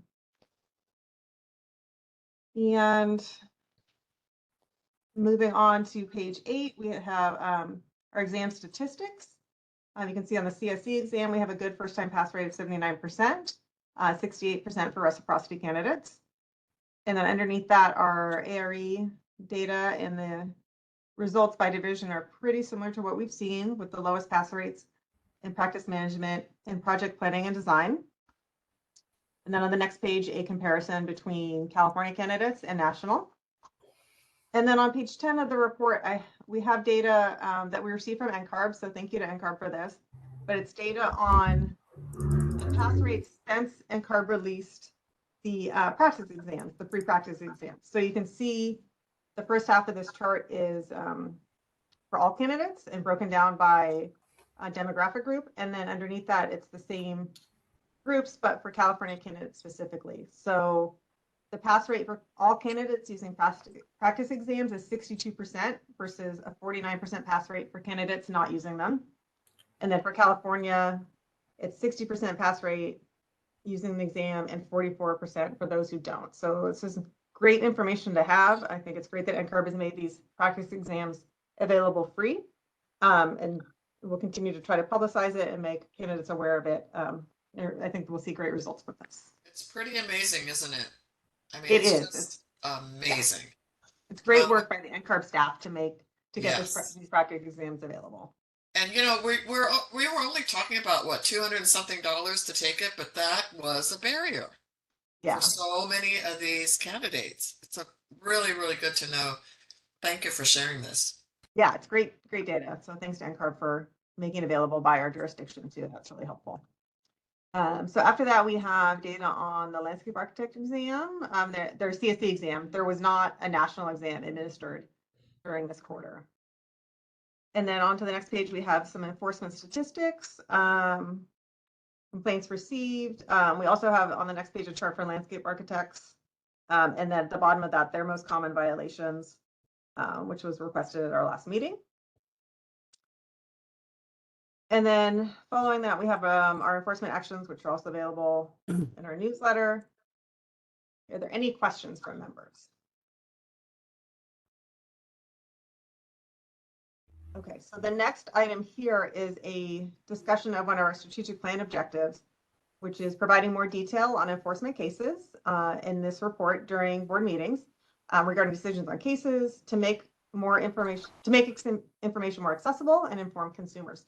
So Michael Skanka, who is our lead enforcement analyst, has a presentation for you that he originally presented at the REC committee, and he'll present, I think, a slightly shortened version here for all the board members. So Mike, I will turn it over to you. Thank you. Hi. As Laura mentioned, this presentation is based on the strategic plan objective that you gave staff last year. Number 2.1 was to provide more detail on enforcement cases in the executive officer report, et cetera, and help present the information to board members, architects, and consumers. We addressed this objective first by presenting our work at the REC meeting November 18th, 2022. It was a 4-hour presentation. It went into tremendous detail on all the aspects of enforcement and several of the hot topics that we are working on. So if you are interested or have any questions that are not answered today, I highly recommend taking a look at that video from November 18th, 2022 REC Regulatory Enforcement Committee meeting. It was a really good meeting, great discussion. We went through all of the summaries of the cases from that year, explained our thought processes and issues that we dealt with going through each of those cases. And after that, the committee recommended that in response to this strategic plan objective that I give the same presentation to you guys. I assume you don't want a 4-hour presentation, so I'm going to go through it really quickly, and it will help if you take a look at the chart that I made that's on page 99 of your board packet. That has kind of the bird's eye overview of all of the steps that I'm going to talk about in my slides. So where are we on here? Am I doing these slides? The next slide, please. Thank you. So in my overview of the complaint process, I want to first introduce the board to, this is your enforcement unit. I'm the lead analyst. We have a program manager, Alicia Kroger. We have 3 other analysts, Idris, Jasmine, and Katie, and 2 technicians who do more work than any of us could ever imagine, Ray and Natalia. So these are people that are working on your enforcement cases every day. We meet every morning to discuss all of our new cases and issues that come up. On the next slide, I'm going to talk about the first step in the process, which is the case intake step, where those cases come from, what the first review of the cases looks like and how they're assigned to different categories. Next slide. So the sources that we have for complaints, they come in through the mail. We have a complaint form on our website. People can print them out or they can fill them in and email them to us. We still receive some by fax. DCA has an online portal for filing complaints. We get quite a few cases from that and from referrals from other boards. We also do the background checks for applicants. We get complaints associated with that. We open up cases associated with that. Renewal, if people check off that they have had a conviction or other disciplinary action in the last 2 years when they renew, we open a case about that. We also get settlement reports. We have a law that says that if you settle a case, or your architecture firm does, for more than $5,000, you have to report that to the board. We take a look at those cases also. Next slide, please. The first step for these is to see if we can actually open a case. If this is within our jurisdiction and if we have enough information to open a case, we need a clear subject name. We can't just go off of a company name generally. So sometimes we have to do a little investigation just to figure out who the complaint is about. Complaints can be submitted anonymously, which means that the complainant does not receive updates. They can be submitted confidentially, which means that they receive updates, but their name is not used in correspondence with the subject of the investigation. Most of our complaints are from architects' clients or unlicensed designers' clients. We get a lot from building officials and other architects as well. In order to be within our jurisdiction, we have to first determine that there is a potential violation of the Architects Practice Act. And there is another attachment that I'll get to and show you on page 103 of your board packet that goes into detail about the Architects Practice Act. So the next step in the intake process is the assignment. We break up our cases into these different categories. Advertising, just when somebody is referring to themselves as an architect, usually in online advertising. Unlicensed practice is generally when somebody without a license is designing or offering projects that require a license. For example, 3-story residence or bigger, a commercial new building, that sort of thing, requires a license. So if those are the kinds of things we're looking at to see if there's a violation, if there's professional misconduct by a licensee. We also look at the candidates, convictions, other agencies like I mentioned. On the next slide, once the case is assigned to an analyst, the analyst is going to take a look at these things, verify the potential violation, then start to collect documents. Obviously, the most important document, other than the complaint form itself, is the contract between the parties, where the vast majority of our problems come from. A lot of architects like to design their own contracts, and they're often deficient in comparison to not only the law, Business Professions Code section 5536.22, but also they're deficient with requirements for the project and for the needs of the consumer. We'll collect the documents, including a statement from the subject, the licensee or the unlicensed person. Conduct further investigation that might involve talking to additional witnesses, collecting other documents. Often look at the plans themselves if there's an allegation of design negligence. And then finally, the final part of the analysis is to consider potential penalties. And this is in more detail in the next few slides. Go ahead through those.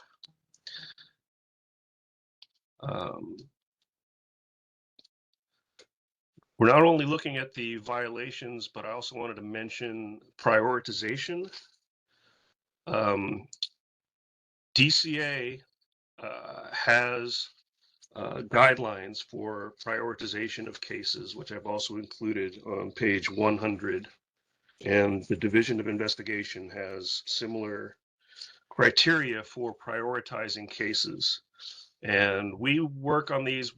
Most of these published priorities are based on the healing arts. But if you look at these, you'll see that some of what we consider important cases might not be the most important cases in the healing arts, but obviously we're looking for things like gross negligence, incompetence resulting in serious harm. Usually it's financial harm versus physical harm. And then we also do get media and politically sensitive cases that take extra scrutiny. A little bit lower down on the priority, there's unlicensed practice, there's aiding and abetting unlicensed practice. And then further down, we have investigated cases of exam subversion and continuing education violations and use of the word architecture inappropriately, for example. So we can move on to, let's see, further investigations. These are some of the people that might be involved. We do have subject matter expert architects who help us with technical details if we have to look at plans to see if something was not considered or was not drawn appropriately or was left out of plans that may have impacted the project. We have 8 licensed architects around the state that are eager to help us out, and they write reports, and then we consider their opinion in making a recommendation to management. There are Division of Investigation cases, but those were usually the ones when we want to consider bringing criminal charges against either an unlicensed person or, more rarely, an architect.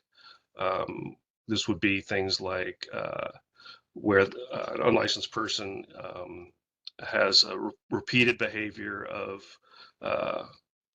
scamming people, making them think that they're an architect, or doing projects that they're not allowed to do. So if we have a hard time doing, they have to do an investigation on a higher level for presenting to the district attorney than we can do. So that requires especially sworn peace officers to do things like sting operations. So they'll do that. So sometimes we have those cases. On the next slide, there are specific laws that tell us what penalties to consider. Obviously, consumer harm, we are mandated to consider very strongly. If you look at page, where's this? 107, you'll also see the other regulations that apply to penalties and what we consider in determining whether to cite somebody or give them a letter of advisement, how much to cite them, and when it's an architect, whether to consider disciplinary action, including and up to revocation of their license. Suspension of their license is more common. Revocation is often warranted, though. So on the next slide, you'll see the types of enforcement actions. I'm going to talk about closure codes, which is how we designate the different types of enforcement actions. And then, like I mentioned, there's also citations and discipline. And on the next slide, here's an overall view of all of these. And you'll see this is the way we divide them up for our record keeping. We have cases that we close where we've determined that there's no violation or that there's insufficient evidence to proceed against somebody. If we send somebody a letter of advisement and a cease and desist letter to stop their incorrect advertising and they comply with that, we will often close the case and see if they do it again. But usually we've been very successful in getting people to cease their advertising violations. And that might just be because unlicensed people are not generally familiar with the restrictions on the use of the word architecture, for example. Citations is a written document that includes our formal findings of fact, have to be served on the party, which can often be difficult with an unlicensed person. After receiving a citation, they're entitled to an informal conference. And if they were not able to settle the case at that point, they can have an administrative hearing. And much more rarely, after an administrative hearing, they can appeal that to the Superior Court through a writ. If it is a licensee and it's being considered for license suspension or revocation, it goes through a different process run by a Deputy Attorney General. So they draw up even more formal papers, have to be personally served on the person. Those documents are called an accusation if they're a candidate or if they're an applicant and they're being denied a license. It's called a statement of information. They're served. They do have an opportunity to settle their case, usually for a probationary's terms. Otherwise, they also go through an administrative hearing and can appeal that as well. On the next page, so this enforcement output, I'm not sure is the best word for it, but I tried to come up with a word for what the world sees of what we do. What the board sees is the statistics in our EO report, the summaries of our cases. You often see proposed decisions from an administrative law judge that you vote on in closed session, same with settlements. And then you also have input on the disciplinary guidelines, which get updated every once in a while. The public has access to our website, and those same summaries are also published on the website. They can check to see if someone is licensed and the status of the license. They can make a Public Records Act request. So we make the final documents in any of these cases, the citations or the accusations and disciplinary documents do become public, and they are available on request. We also publish informational bulletins to try to educate the public and architects about the biggest problems that we see, either with the way they're working or the way they're hiring people. And we also do professional outreach.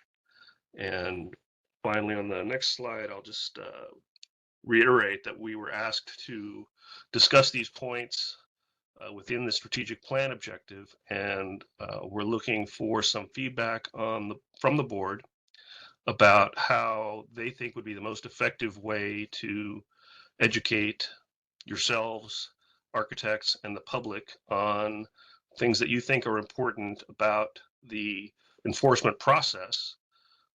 For example, these are just some ideas in context. We could spend some more time going through some of the summaries so that you and architects understand how we reach these decisions. We are revising our website currently and in the next few months. So I've attached also in the packet what our current website looks like and the information that we provide currently about the enforcement process. So there's a good opportunity to change that and add more or more colorful detail on the coming website. And if there's more information that you would like in the board packets, for example, if you want to see the final citations, that sort of thing, we can accommodate that. But otherwise, we're looking to you for what you gave us this you charged us with this strategic plan objective. What do you think would be the best way to fulfill that objective? And in the next slide, thank you very much again for inviting me and any input that you have. Thank you.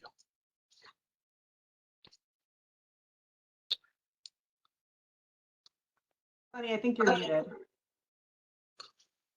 Yeah, I was talking to myself, sorry. I said, thank you very much for that presentation. That was very enlightening. And we'll move straight into some questions for you if you're great with that. Of course. Let's start with Board Member Pearman. Hi. In terms of the unlicensed practitioners and those who advertise when they're not really licensed, is there any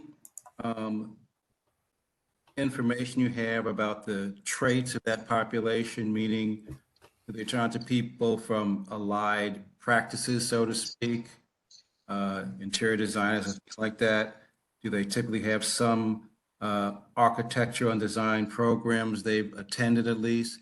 Any sort of way that you can categorize some of the traits of that population that you're aware of?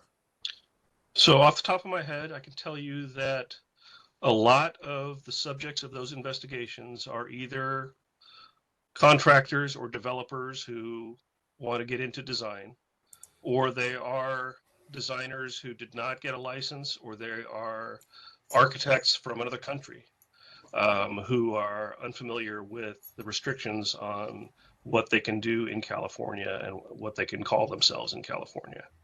So I would say those are the biggest patterns that we've seen. Thank you. That's good to know, because in terms of outreach and publicizing things, at least it narrows the field. You would think the ones who have taken some course, et cetera, should really be aware of this, I would think. But at least we're talking about contract and developers, so maybe that suggests our audience for outreach can be targeted to those kind of areas, might be more efficient in the future. Thanks. Thank you. Thank you, Board Member Pearman. Board Member Jones. Thank you, President Ward. Thank you, Michael, for a full tour to presentation. I, as you know, serve as the chair for the Regulation and Enforcement Committee. This is an area that's really sensitive, or I have heightened sensitivity to for a lot of different reasons. But my fundamental question is, when evaluating infractions, how do you make the distinction between what's required of a practitioner in terms of service and what's desired by a practitioner? Let me give you an example. So I often say to people in our firm is that there are people who want and will be willing to pay for a Porsche, and other who only want to be willing to pay for a Volkswagen. And so how do we then determine those two thresholds? And for us as a firm, we oftentimes say that the threshold is established by what's required in order for the individual to get a building permit. But what's required to get a building permit may not be the same thing that's required to get what we refer to as a bid set of documents. And so when your subject matter experts are evaluating product delivery and services delivered, how do they make that distinction?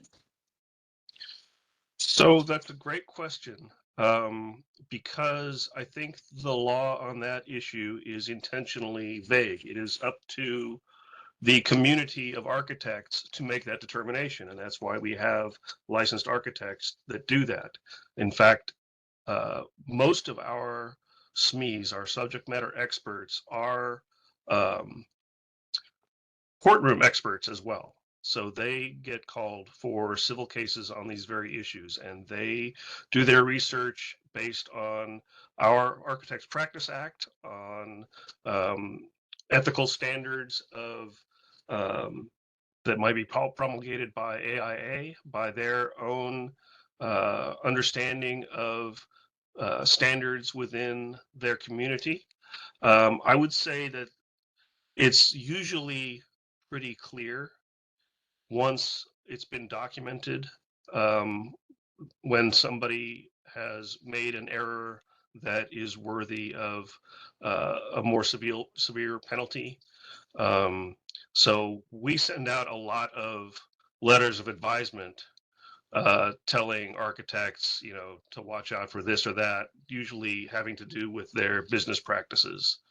So I don't want to conflate negligence and business practices, but it's kind of the same thing in a way, except they're not taught anything about business practices in architecture school, unfortunately. So I think the way we do it and the way courts around the country do it is you rely on experts to tell you what is above or below the standard of care in the community, which for us is California architects. And we have not had a lot of dispute over where that line is. So we're pretty generous with that call. Thank you.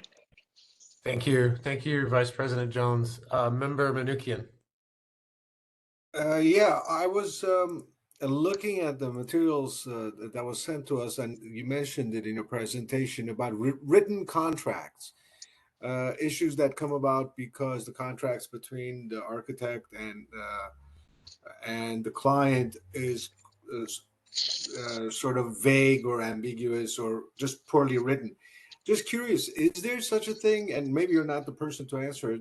We have staffers online. Is there such a thing as a model contract or a way whereby architects can get a sense of what their contracts ought to include and what language should be in there and so forth? So it's another great question. I'll start out by saying that we do have a Business Professions Code section 5536.22, which you'll see in here, that lists 8 things that we require every contract to have. And first of all, they have to have a written contract executed by both parties. And then they have to include these 8 things, which include names. They have to include, where the pricing comes from. They have to include how do you terminate the contract between the parties? Who has the right to terminate the contract, and under what circumstances? Now, a lot of people use AIA form contracts. AIA sells a form contract that is mostly compliant. I'll leave it at that. It is something that we have talked about as to whether we are in a position to devise a model contract and offer that on our website. That's something we're looking into. I don't know whether that's legal or possible right now, but that's something that we've thought about.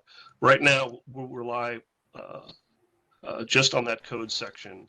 If they have those 8 terms in their contract, then they're usually fine. If the problem is when they don't have a written contract. The problem is when the contract doesn't have any terms for terminating the contract, and the client doesn't understand that the architect may have put a lot of hours into it, but they don't get all their money back, kind of stuff. So that needs to be clarified in a written contract, and it's often the problem underlying a dispute that we receive. Thank you, and that was a good question, Member Manukian. Also, just to further discuss that just a little bit more, I'll kind of compare it back to when we were in the NCARB discussion and talking about model law at the national level, and how the state of Mississippi, was sort of begging the national model law to sort of give a little bit more specific information about certain aspects of the law, because they use the model law, and in California we don't use the model law. So the same is kind of this case for the trade organizations, an example being the AIA. It's a national organization, and so it's very hard for that national or trade organization to have 58, whatever their jurisdictions are, model contracts. So the model contract situations is sticky across state lines for sure. May I move to Member Gladstone, please? Yeah, hi, can you hear me? Yes. I happen to be a lawyer, and I use the AIA 6 contracts when architects or builders come to me, property owners come to me for an architectural contract. And this is the first time I've heard that the AIA forms don't necessarily follow or include all 8 of the significant points that our staff feels are important. And that troubles me because I don't want to commit malpractice, and also I don't want my clients or architects I represent violating my clients may be architects. I don't want them violating the rules. So my question to you is, have you ever addressed this with the AIA? And if so, what were the nature of those conversations? You know, we have an AIA liaison that we've spoken to about that, and I'm not familiar with the outcome of that. I can tell you that it's actually fairly simple, and it might just be a matter of updating it. Their contracts do not, and it's not what we feel is important. It's what's statutorily required. Their contracts do not require the license number, and in California, you have to have the name and address of the California Architects Board on your contract. So they're not the most important issues, but they're not entirely compliant either. Well, you know, we've had long discussions over many sessions about whether architects should include their license on their business cards and on many other things. As someone who thought they should, you know, I'm kind of bothered by the fact that the AAA contracts don't require that to be put on there. And I'm just wondering, Mr. President, you know, what if anything we can do to address that with the AIA? Yeah, look, this is an ongoing conversation that's definitely being had, Member Gladstone. And just to make it clear, we do require that your license number be in your contract. That is a current requirement already. Yeah. Yeah, and but to the point of the discussion about the AIA contract, the AIA contract as it exists as a national model contract, and it's important to remember that their contract is simply a model contract. It is they're not guaranteeing you that they are that the use of that contract in any state in the country fulfills all the laws of the states that you are using that contract in. So it's very important that you know what these 8 items are. I think one of the things that we could do a little bit more than we're currently doing on the outreach is that we do have this point of contact every 2 years with licensees as they renew their license. And I think, look, I don't think we can hit all of the major points of a practice act in a checklist for our licensees, but if we could hit the licensees with a gentle reminder, like, are you, you know, as they're signing their signature, and we're asking our licensees to verify that they've created continuing education units, but and there are a couple of other things that I believe that we're asking at the same time. But I do believe we could develop that checklist a little bit further to just remind everybody. And I think what that does is it educates our licensees. It also probably frees up a little bit of time for our enforcement section, because instead of dealing with some of these issues that may be more sort of parking ticket oriented type things that aren't really dealing with the health, safety, and welfare of the public, but are indeed infractions, maybe we might have a few less of those and we can deal with more important issues. So I do think that, like, to answer your question, I think that's one of the things that we can do. But unfortunately, we don't have any control over the AIA contract, but it is an ongoing conversation. Are there any other missing items other than that item, sir, on the contract among the 8? I don't think there are, and I'll just point out that they're not something that we would ever take disciplinary action against somebody for. Those using an AIA contract, you're already above and beyond the standard of care for most of the cases that we have. Thank you. Counsel. Yeah, just checking in. I think the discussion has moved a bit off the agenda. So the agenda is information on decisions made in enforcement cases. Seems like that conversation had wound up, but I just wanted to sort of steer us back to that, to the agenda item. Sure, thank you. I appreciate that.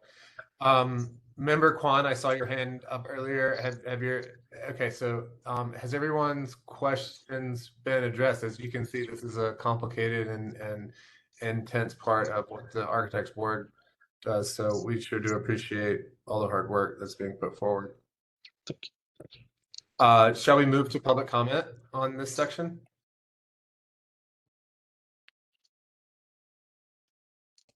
So just to be clear, the question is, you know, how, when you gave us this strategic plan objective to provide more information about enforcement cases, what did you have in mind what I just did, or would you like more information about the specific cases, like their full citations made available?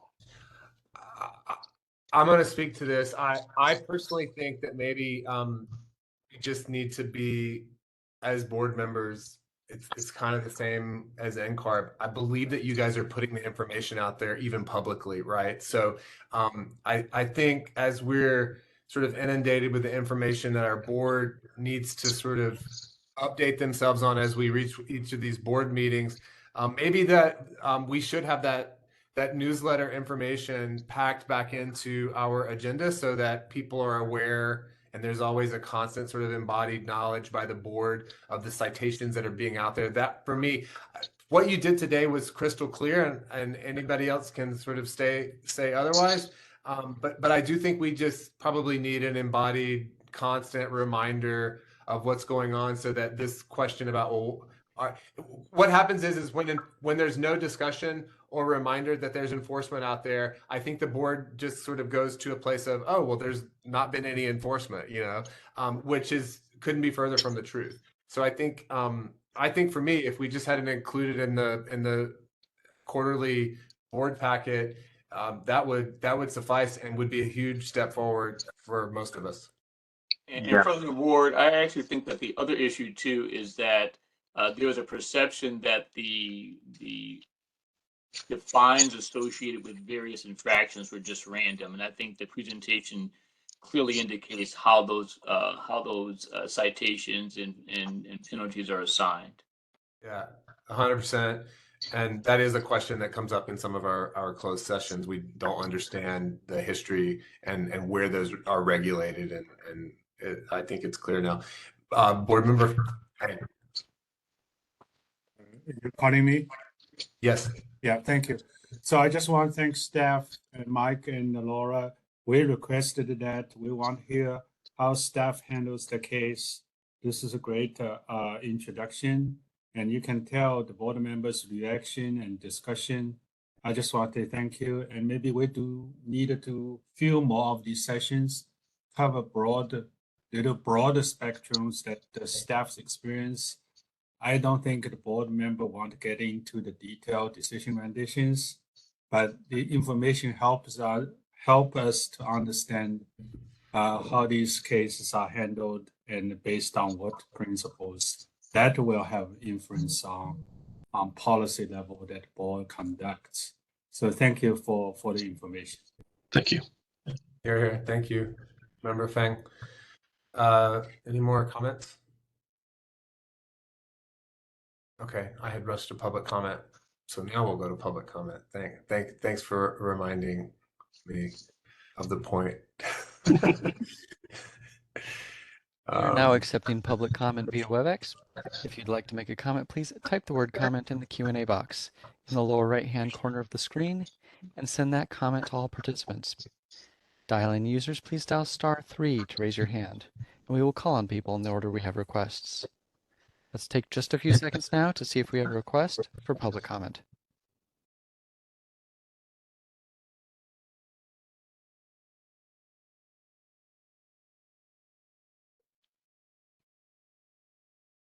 Seeing no request for public comment, do you wish to continue? Yes, please. Thank you.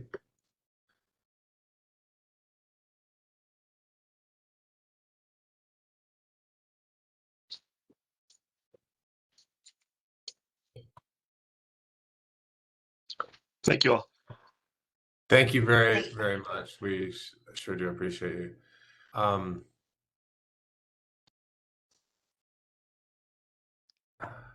Do you want me to take up the last item, the regulations?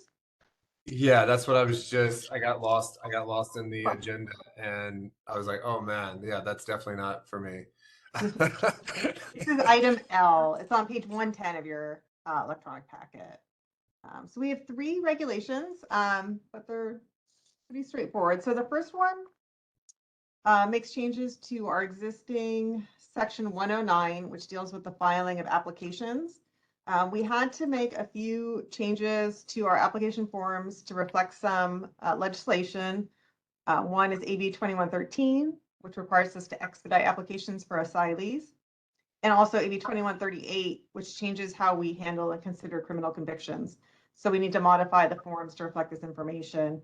We also made some other kind of technical modifications to reflect current NCARB requirements, update current practices, and some of them, some other technical changes. It looks like we don't have the right slide on the screen. If you bear with us for a second. But does anyone have any questions on this item?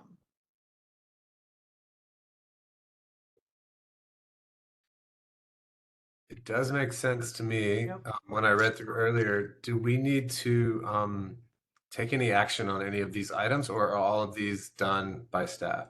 So we do need action. This one I need your approval to start the process. So I will read out a suggested motion, which is to approve the proposed regulatory language to amend 16 CCR section 109 regarding filing of applications, direct staff to submit the text to the Director of Consumer Affairs and the Business Consumer Services and Housing Agency for review, and direct the executive officer to take all steps necessary to initiate the rulemaking process, make any technical or non-substantive changes to the rulemaking package, and set the matter for hearing if requested. If no adverse comments are received during the 45-day comment period and no hearing is requested, authorize the executive officer to take all steps necessary to complete the rulemaking and adopt the proposed regulations at 16 CCR section 109 as noticed. Do we have a motion to accept? We have member Fang who would like to make a motion to accept. Yeah. To accept that. Do we have a second? Second. I think I saw member Kwan's for a second. We will take this to public comment now. And I should say our regular regulation council is not attending our meeting today. She had a conflict with another board, but we have Stephen Vong from the regulatory unit here helping us if there are any other questions. Thank you. Okay, let's open for public comment, please. All right, we are accepting public comment at this time. If you would like to make a comment, please type the word comment in the Q&A box in the lower right-hand corner of the screen and send that comment to all participants. Dial-in users, please dial *3 to raise your hand. We will call on people in the order we have requests. We're going to take just a few seconds now to see if we have a request for public comment.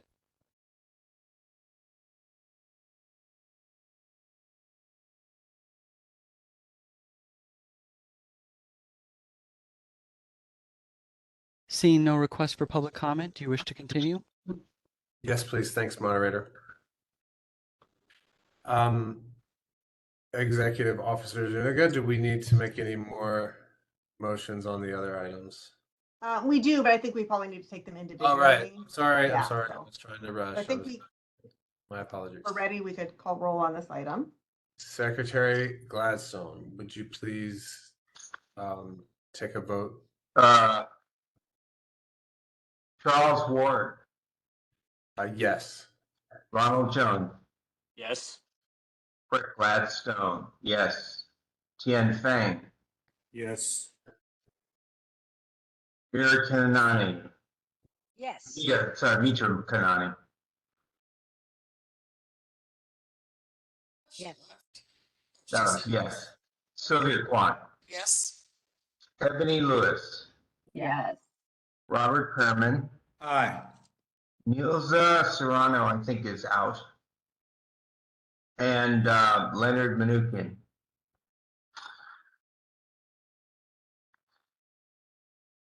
Mr. Menuchyan? Yeah. Sorry, I'm on mute. Yes, yes. He's back. Okay, we have 9 votes. Sorry Thank about you so that. much. The motion passes. I'll send this back to Executive Officer for item L2. Okay, thank you. So this regulation deals with an issue related to the national exam. NCARB changed the policy on how long exam scores are valid for the 5 divisions of the architect registration exam. And previously it was 5 years, and we have the same policy in our regulation. So effective May 1st, NCARB changed their policy so that exam scores are valid in the current version of the ARE, which is 5.0, and in the prior version, which is ARE 4.0, which goes back, I think, till 2008. So for some exam scores, it will make them valid for quite a bit longer. So we need to modify our regulations to adopt or be able to implement the NCARB policy. So that's what this regulation would do. I will also note that there is a statutory change to, proposed as well, which, if that is passed by the legislature and signed by the governor, would take effect January 1st, which would be quicker than our regulations, but would like to keep both processes going just in case anything goes off the rails. And so we have 2 options. So if I could get the board's approval for this, the suggested motion is move to approve the proposed regulatory language to amend 16 CCR section 120 regarding re-examination, direct staff to submit the text to the Director of Consumer Affairs and the Business Consumer Services and Housing Agency for review, and direct the executive officer to take all steps necessary to initiate the rulemaking process, make any technical or non-substantive changes to the rulemaking package, and set the matter for hearing if requested. If no adverse comments are received during the 45-day comment period and no hearing is requested, authorize the executive officer to take all steps necessary to complete the rulemaking and adopt the proposed regulations at 16 CCR section 120 as noticed.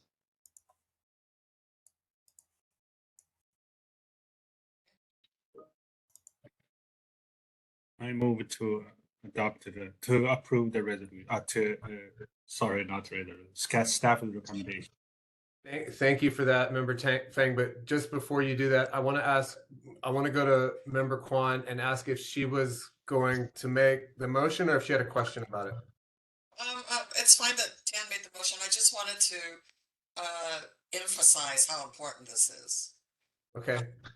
You know, it's a very, very important change that we need to make. But what I didn't understand, Laura, is you said something about it was a little faster. So can you explain that again? Because you, at first, when you and I spoke about it, we thought it was going to take some time for California to catch up. But can you talk about that? Sure. So NCARB didn't provide a whole lot of notice for this, which is good for candidates, but not so good for the bureaucracy of government to implement those changes. So for us to amend our regulations is 18 to 24 months, like optimistically speaking, for, you know, so once we initiate, if the board approves it today. So that's the path that we'll go down with this proposal. But the other option is for the legislature to amend our statute to override our existing regulation and to essentially place the same proposed regulatory language into statute, which could be done more quickly because the legislature would do that this year. The governor, if it gets to him, would sign it, and it would take effect January 1st of next year. So we still have that gap, but it would be quicker than if we need to wait for the regulation to go through the full process. So if the board moves forward with this today, we still have both options going forward. But I would just ask the board to approve the regulation so that we have this option in case we need it if the statutory change doesn't go forward. That makes sense? Redundant approach, Sylvia. It's not one affects another. If which one comes first? Yeah. So I'll second Tian's motion. Okay. Thank you. We have a motion and a second. We will now move to public comment.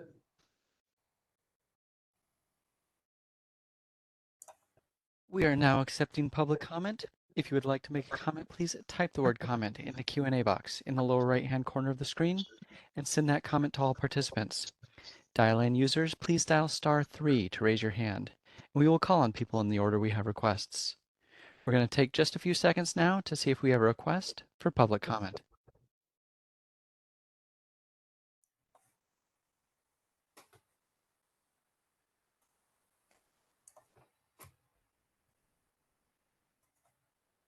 Seeing no request for public comment, do you wish to continue? Yes, thank you, moderator.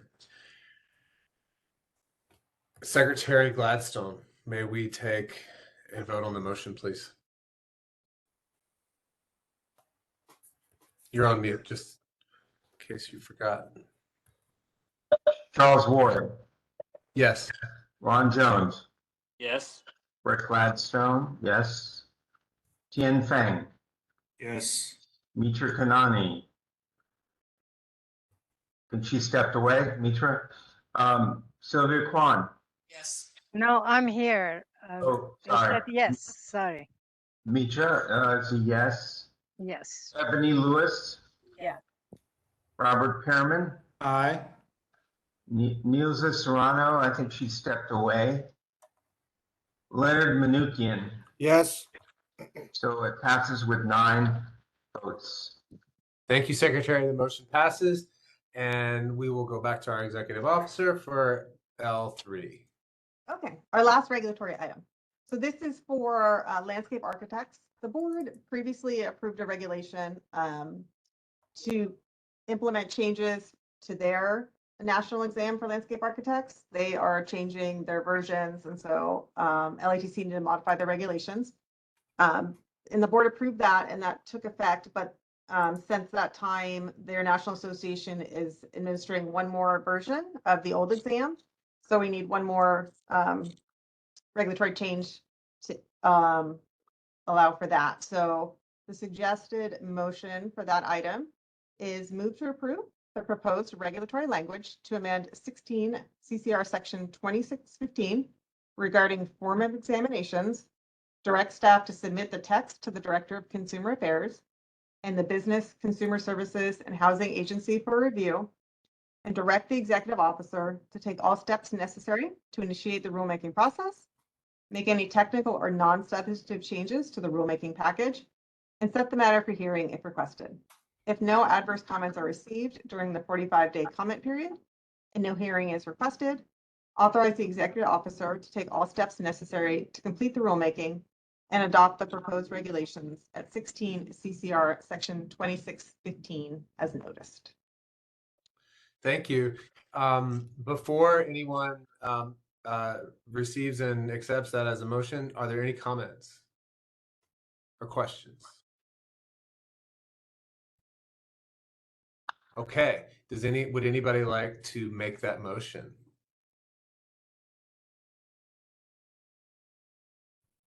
I'll make the motion. Okay, I'm sorry, was that Secretary Gladstone? Okay, Correct. Secretary Gladstone has made that motion. I'll second. And Member second. Pearman will second. Thank you so much. We will move to public comment on this item. We are now accepting public comment on the motion. If you would like to make a comment, please type the word comment in the Q&A box in the lower right-hand corner of the screen and send that comment to all participants. Dial-in users, please dial *3 to raise your hand. We will call on people in the order we have requests. We're going to take a few moments now to see if we have a request for public comment.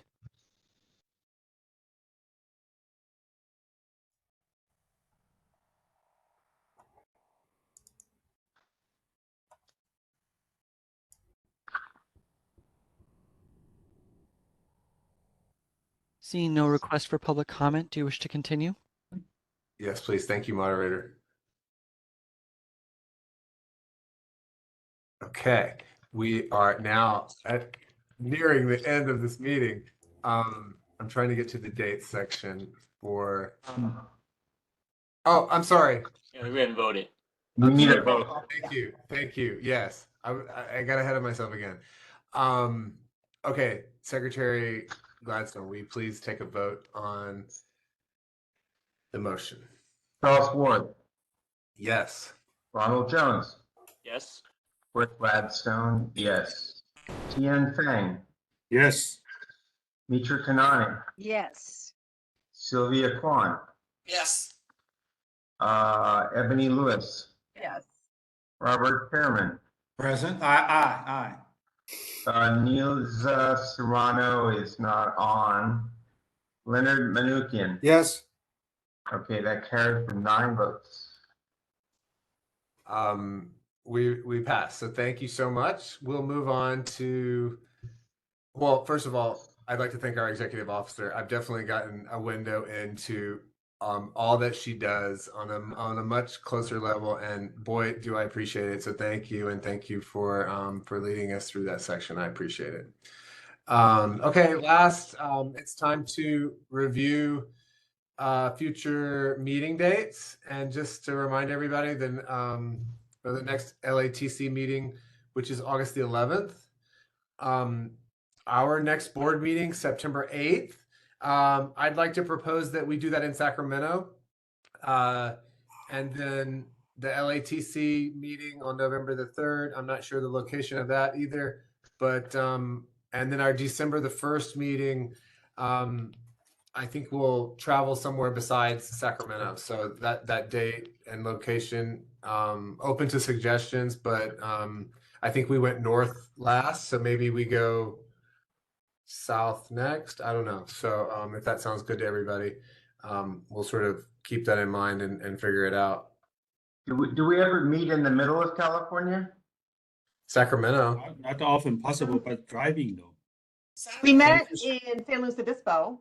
So that's what I mean. That means San Luis Obispo. Yeah. We Yeah, have if in you the want past. to. Yeah. Can meet in their office maybe, you know. I wouldn't mind driving to Santa Barbara. Santa Barbara would be great. I wouldn't mind Santa Barbara or San Luis Obispo.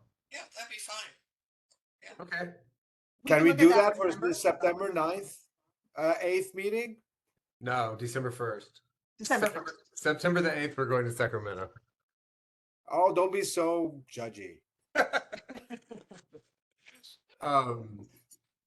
Okay, I like that idea. We'll look into the logistics of how everybody can get there and make sure everybody can get there, and we'll get back to you guys. But that sounds nice to me. Boy. Oh, sorry. There is Yeah. one little problem. Yeah. AIA convention is that week. So Which week? bit of a problem. It's June. Did you say June 9th? No. Our next meeting is not until September the 8th. Oh. Yeah. I'm going to the AIA convention. Who else? I will be there, so maybe I'll see you there. But yeah, there's no conflict with the AIA convention. Oh, okay, good. September the 8th. September the 8th, Sacramento, December the 1st. Looks like middle of the state or Southern California. We'll have staff make sure all the travel logistics make sense for everybody. But I like that idea. And so just to wrap up a few things, guys. First of all, again, welcome, Member Manukian. Boy, you were added impact on day one, so we appreciate that. Thank you, and it's great to have you. Yes. Can I say something? Yeah, of course. I want to thank the moderator. This person, you never said this person's name. They have one of the nicest speaking voices I've ever heard. And every time they would say, I know it's just this canned language this individual would say. Every time they say that, I would just my nerves would just calm down a little bit just because of the tone. So thank you very much. I second that, because every time I almost lost it, that voice was there to bring me back. So I totally appreciate it. It's great. Now, next, I want to again, just one more time, thank board member Ebony Lewis. I'm sad, but the thing that I will say that I'm excited about, and I hope you truly will consider this, is running for NCARB. I think everybody on this board is behind you. I will personally make your bumper stickers and travel the country to support you, and we'll get you elected. So if you do it, I'm behind you, and I'll help in every step of the way. I promise. So Me too. think about it. Thank you. I appreciate that. And thank you. We're gonna miss seeing your face, and it's too bad that this last one isn't all in person, but anyway, I know that I'll get to see you probably, maybe, hopefully before everybody else. But Thanks for your service, Ebony. Yeah, thank you. I'm gonna miss you. thank you so much. And thank you all. I mean, these meetings are a big commitment on all of you. And the one thing that just sort of strikes me as I'm leaving today is that, you know, we get caught in the weeds sometimes and we have difficult conversations, but how grateful am I that our difficult conversations are about inclusion? I mean, how wonderful of a quality problem that is, that it's about inclusion and not keeping people out. So thank you all for that, and that's really for me like a moment of grace today, and I appreciate you all. So with that, unless anybody else has anything to say, we'll sign off and get out of here. You did a great job today. Good job, Sonny. Great job.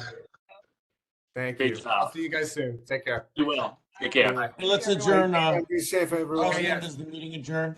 So the meeting is adjourned. Meeting is adjourned. Aye. Aye. Aye.